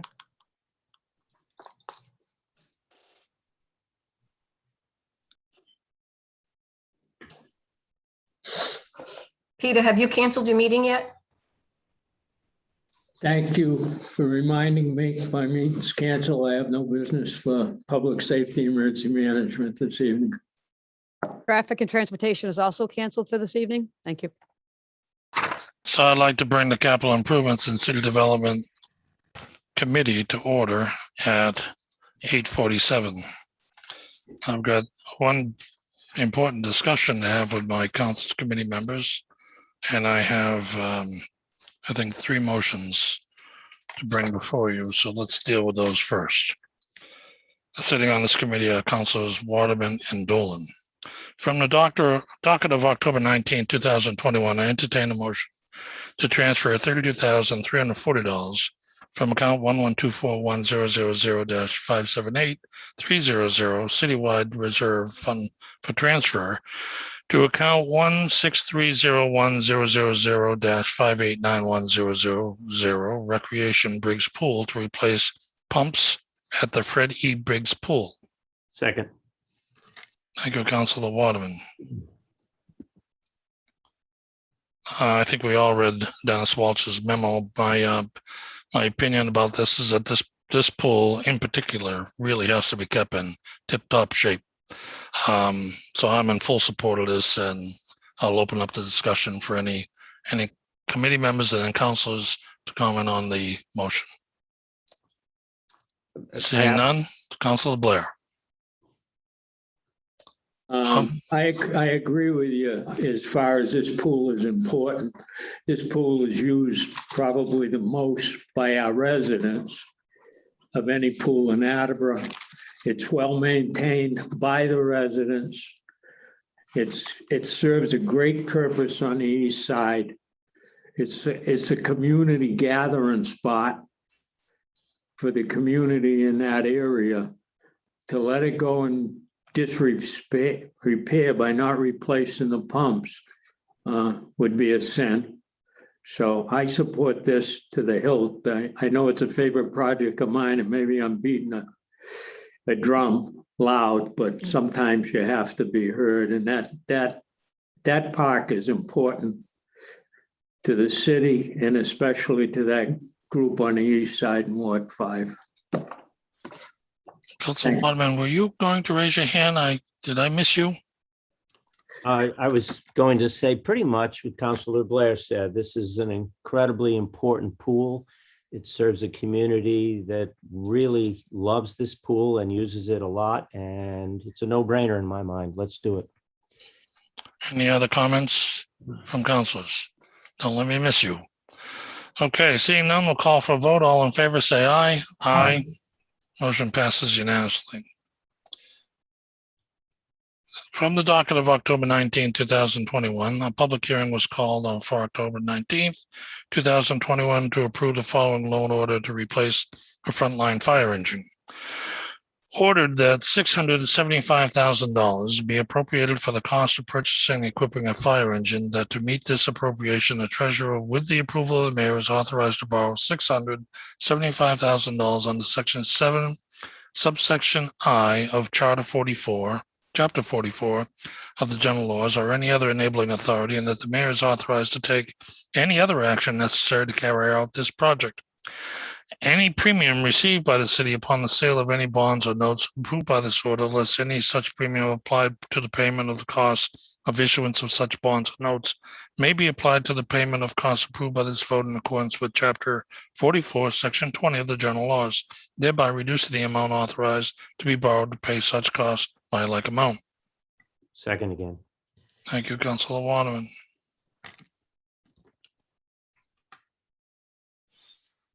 $6,775,000 is a lot of money to pay for a fire engine, but it's very consistent with what we've paid in the past, given inflation. Point of order. Yes. Chairman, the public hearing for this matter is scheduled for the 19th. Oh, this is just for a public hearing. Yes, sir. We Oh. already voted that, called for that and voted at the last council meeting. So we don't need to do any of this. You do not, but you read it into the record. Okay, fine. We read it into the record. Councilor Waterman, you'll withdraw your second. I'll withdraw. Thank you, sir. Thank you. I misunderstood why this was on my docket. From the docket of October 19, 2021, I entertain a motion to transfer $7,000 from account 1124-1000-578300 citywide reserve fund for transfer to account 1133-1000-530101 budget and administration professional services to install air conditioning system for the server at the offsite data storage backup space. All right. Second. Second. Go ahead. Thank you. Councilor Dolan.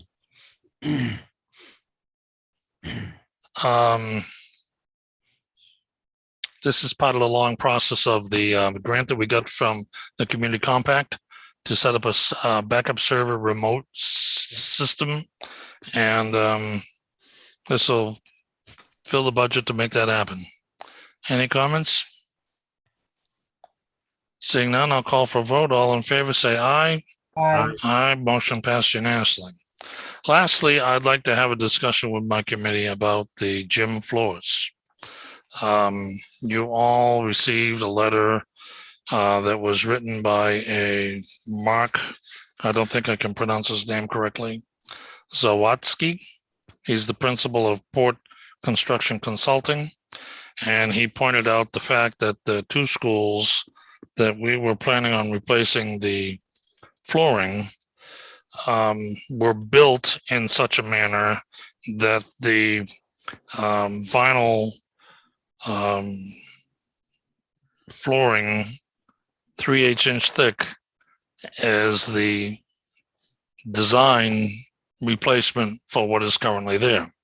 That if we replace it with wood, they have to do a radar of both floors to identify any under slab electrical and then completely isolate the gymnasiums from the rest of the building and create a negative air space for it.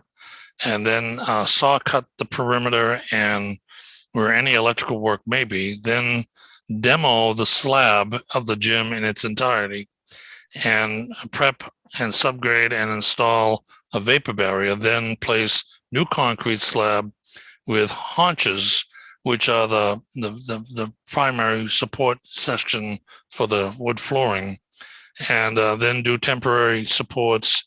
And there's other conditions that have to be met.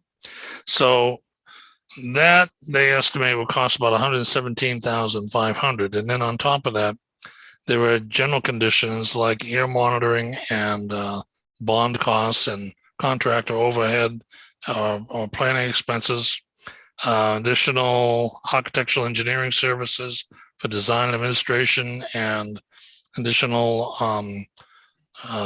project manager costs. They estimate that the oh, and by the way, if you don't do all this excavation work, there's 7 doorways that have to have ramps to go up into the wood gymnasium floors, because the gymnasium floors are going to be at a minimum of 2 inches elevation above the whole rest of the building. And the proper way to do this is to have it at the same level of the rest of the building. They're estimating the cost is about $250,000 times 2 gyms, $500,000. As you recall, we did a vote in the earlier part of the year where we agreed that we would spend $400,000 to have this done. I spoke to the mayor and said, this looks like maybe it's $100,000 more. He said the bonding that has been done can probably carry it. So it doesn't look like it's going to require any transfers to complete the wood flooring. It's just a tremendous amount of work. That's the information I have. And so, Council Waterman, this was your spirited charge. I'd like to hear from you what your comments are on the current situation. Well, I guess my first question would be, my understanding, having read that report, is that if we put in a similar gym floor as was put in 1975 or whenever that was, that's what would happen, that they would put in a similar gym floor, correct? Correct. And would it also last similarly about 25 years before it begins deteriorating? That's not my memory, Council. My memory was it had a 10-year warranty and perhaps an expected life of 25 years, but not guaranteed. Ah. But financially, it appeared to me in reading the report that we really don't have the funding to pursue a wooden floor and make all the changes that you just described. Well, happy to hear you say that. I asked for your opinion because I wanted to know how you felt about it. When I read that port document, I felt like I was out of time, out of date. I initially thought that wood flooring was the best for the children. Right. An expected 65-year life. It's wood, and it's what you used to teach gym with. It's what I played gym on. And when they built the buildings in 1975, they basically decided that they wouldn't be wood by design. And I didn't understand that when we took the vote.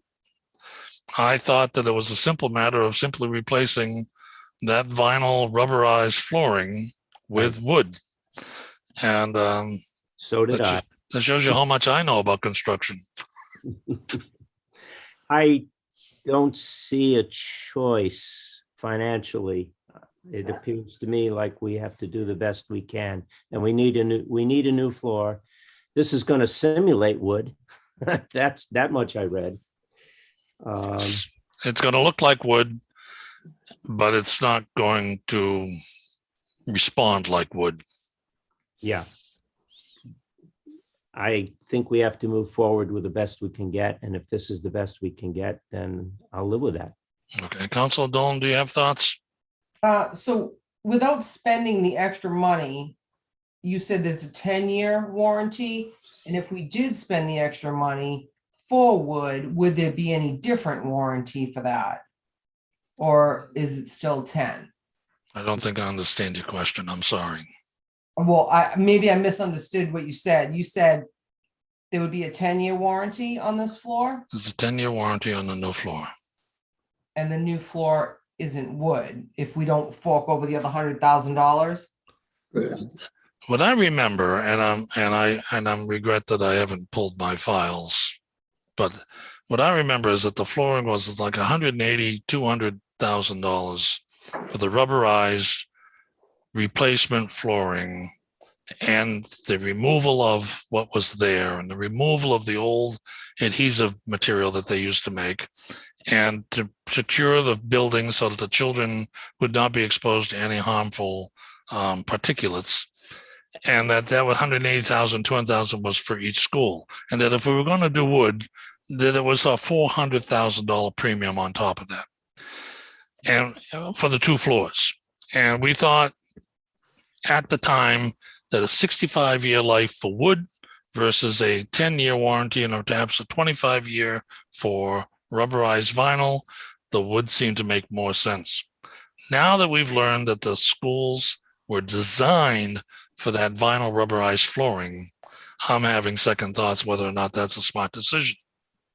Is that clearer to you? Clear to me. Yes.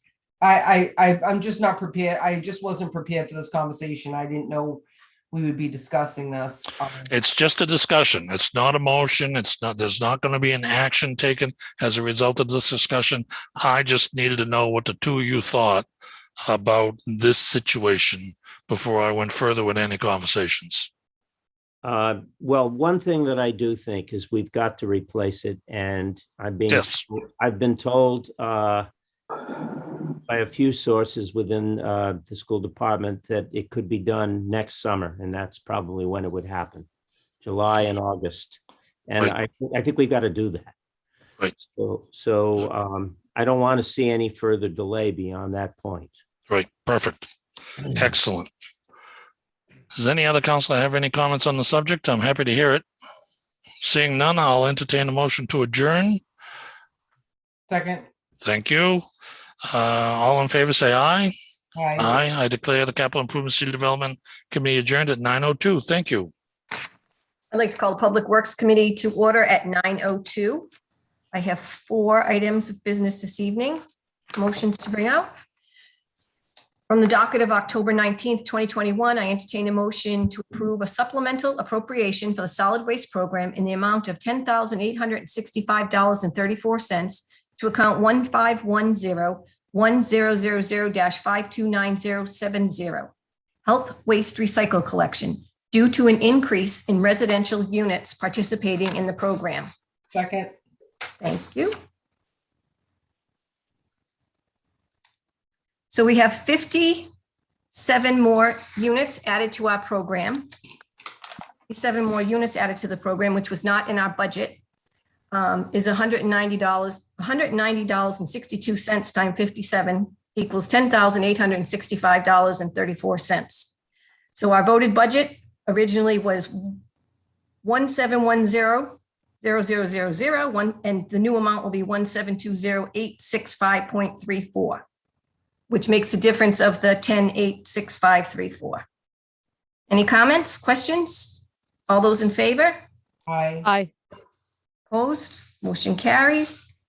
From the docket of October 19th, 2021, I entertain a motion to approve expending $49,270 of the culvert replacement municipal assistant grant to replace the culvert on Peckham Street and any future grant amendments. Please note that there is no matching requirement. Second. Thank you. So this is a grant, very fortunate to get it, because I remember going out to Peckham Street to meet Mr. Tyler and Mr. Ruggiero and a couple of other people that we met one day there. And this is before COVID hit. And I'm going to say it was probably 3 years ago that we went and we were talking about this culvert being replaced, and it will prevent any more flooding down in that area. If you guys ever drive down Peckham Street, you're familiar with all the puddles, and it'll protect our turtles and frogs and anything else that comes up on the road too, once we get that all cleaned out and cleared. Any questions or comments? All those in favor? Aye. Motion passes. Thank you. From the docket of August 17th, 2021, I entertain a motion to approve the request from National Grid and Verizon to install a new Joe pole on Peckham Street to install 3-phase primary side tap for future solar farm at 179 Peckham Street. Second. Thank you.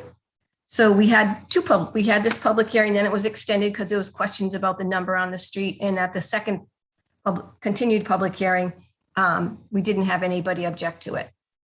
Any questions or comments?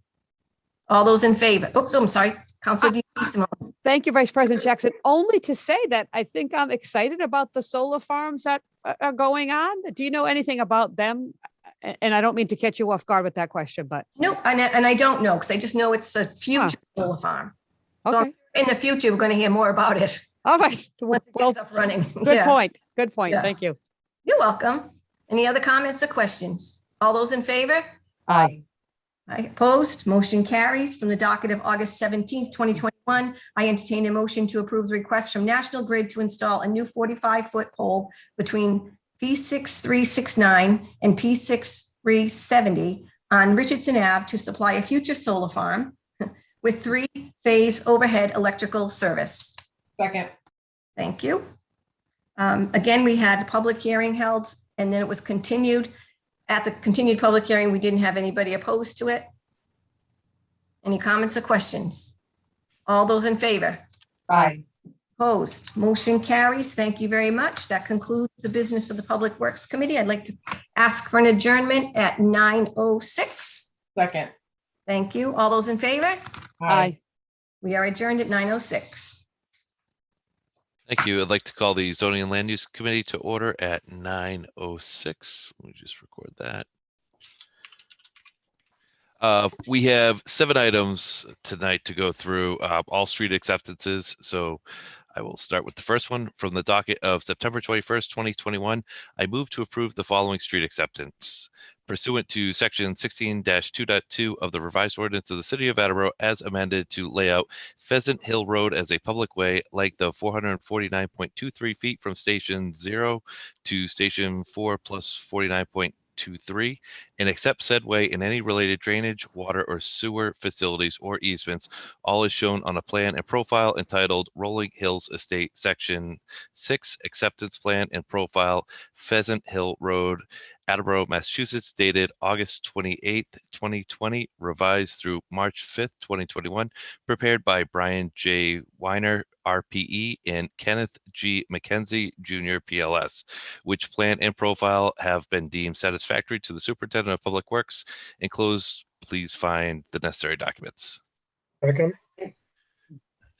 Motions in order. So we have 7 street acceptances tonight. We had the public hearings last week. The total length of all these streets altogether is just over a mile. It's 6,007 feet altogether that'll be added in and calculated as part of Chapter 90 funds. And just to speed things up, I encourage people to support all of these. Any other comments on this first one? Hearing none, all those in favor? Aye. Aye, motion passes. Next one, from the docket of September 21st, 2021, I move to approve the following street acceptance. Pursuant to section 16-2.2 of the revised ordinances of the city of Attleboro, as amended to lay out Colonial Way as a public way, length of 965.37 feet from station 0 plus 25.05 to station 9 plus 90.42, and accept said way in any related drainage, water, or sewer facilities or easements, all is shown on a plan and profile entitled Rolling Hills Estates, Section 6, Acceptance Plan and Profile, Colonial Way, Attleboro, Massachusetts, dated August 28th, 2020, and revised through March 5th, 2021, prepared by Brian J. Weiner, RPE, and Kenneth G. McKenzie, Jr., PLS, which plan and profile have been deemed satisfactory to the Superintendent of Public Works. Second. Second. All right, same comments as before. Any additional comments? Hearing none, all those in favor? Aye. Aye, motion passes. From the docket of September 21st, 2021, I move to approve the following street acceptance. Pursuant to section 16-2.2 of the revised ordinances of the city of Attleboro as amended to lay out Chickadee Way as a public way, length of 1,536.62 feet from station 0 to station 15 plus 36.62, and accept said way in any related drainage, water, or sewer facilities or easements, all is shown on a plan and profile entitled Roadway Acceptance Plan, Cooper Farm Subdivision, Chickadee Way, Attleboro, Massachusetts, dated July 16th, 2021, prepared by Brian J. Murphy, PLS, and John K. Marchand, PE, which plan and profile have been deemed satisfactory to the Superintendent of Public Works. Second. Motion's in order. Any comments? Hearing none. All those in favor? Aye. Aye. Motion passes. Opposed? Motion passes. Next one, from the docket of September 21st, 2021, I move to approve the following street acceptance. Pursuant to section 16-2.2 of the revised ordinances of the city of Attleboro as amended to lay out Sparrow Way as a public way, length of 415.34 feet from station 0 to station 4 plus 15.34, and accept said way in any related drainage, water, or sewer facilities or easements, all is shown on a plan and profile entitled Roadway Acceptance Plan, Cooper Farm Subdivision, Sparrow Way, Attleboro, Massachusetts, dated July 16, 2021. Second. Any additional comments? Hearing none. All those in favor? Aye. Aye. Motion passes. Next one, from the docket of September 21st, 2021, I move to approve the following street acceptance pursuant to section 16-2.2 of the revised ordinances of the city of Attleboro as amended to lay out Cardinal Way as a public way, length of 1,189.35 feet from station 0 to station 11 plus 89.35, and accept said way and any related drainage, water, or sewer facilities or easements, all as shown on a plan and profile entitled Roadway Acceptance Plan, Cooper Farm Subdivision, Cardinal Way, Attleboro, Massachusetts, dated July 16th, 2021. Second. Motion's in order. Any comments? Hearing none. All those in favor? Aye. Motion Aye. Motion passes. And from the docket of September 21st, 2021, I move to approve the following street acceptance pursuant to section 16-2.2 of the revised ordinances of the city of Attleboro as amended to lay out Ledgewood Circle as a public way, length of 453.37 feet from station 0 to station 4 plus 53.37, and accept said way in any related drainage, water, or sewer facilities or easements, all as shown on a plan and profile entitled Street Acceptance Plan and Profile of Ledgewood Circle, dated November 16th, 2020, revised through July 23rd, 2021. Second. Motion's in order. Any comments? Hearing none. All those in favor? Aye. Aye. Motion passes. And last one, from the docket of September 21st, 2021, I move to approve the following street acceptance pursuant to section 16-2.2 of the revised ordinances of the city of Attleboro as amended to lay out Preservation Way as a public way, length of 998.08 feet from station 0 to station 9 plus 98.08, and accept said way in any related drainage, water, or sewer facilities or easements, all is shown on a plan and profile entitled Street Acceptance Plan and Profile of Preservation Way, dated November 16th, 2020, revised through July 23rd, 2021. Second. Motion's in order. Any comments on this one? President Cooper. And Sorry about that. It's not necessarily directed at this particular one, but I did want to make sure that the questions that were brought up at the public hearing with regard to the United States Postal Service boxes being in the sidewalk, did you talk about that? And I'm not sure that all of that went, I'm not sure that Gary's explanation went to everyone, and I just want to make sure that you all got that. So the long and the short of it is, if it gets wiped out by the post office has said that's the way it has to be.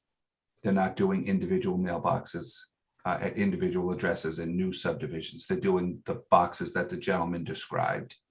And there's been challenges with getting keys and getting them numbered and all that stuff. That all is with the Postal Service. The ownership or the maintenance of the box once it's up is the city. So if it gets wiped out in an accident, and we don't, just like a fire alarm box or another thing, other improvements within the subdivision, then the city would be responsible. If the third party wasn't identified, the city would be responsible for that replacement of that box. Just wanted to make sure you were all aware. perfect. Thank you, President Cooper. Councilor Holmes. So all the new subdivisions, this is the way they're doing it now?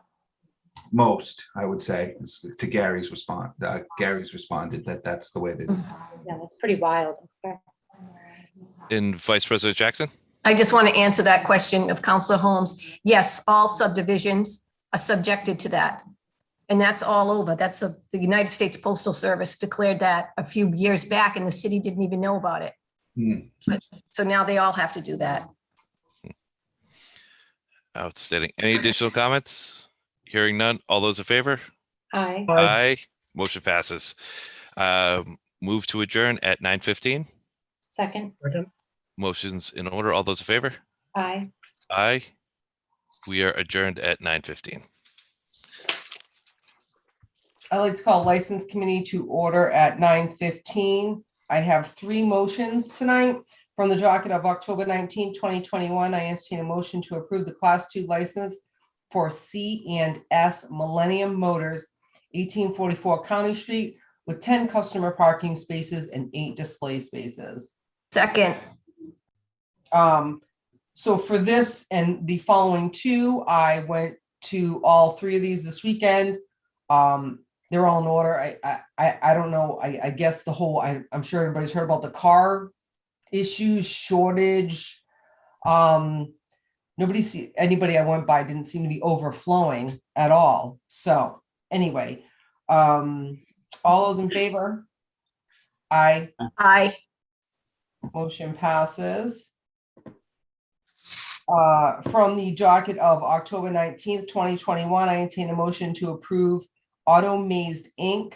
at 885 Washington Street for a Class 2 renewal application with 10 customer parking spaces, 55 display spaces, and 48 48 store. Second. Thank you. And again, I went there and he's not full, and he always used to be, somebody I always need to get out of my car and go talk to. So he's not full. So does anybody have any questions? All those in favor? Aye. Motion passes. From the docket of October 19th, 2021, I entertain a motion to approve Auto Maze 2 Inc. of 826 Washington Street for a Class 2 license with 13 customer spaces, 80 display spaces, and 38 storage spaces. Second. Thank you. He has like 2 cars there. Any questions? All those in favor? Aye. Aye. Aye. Motion passes.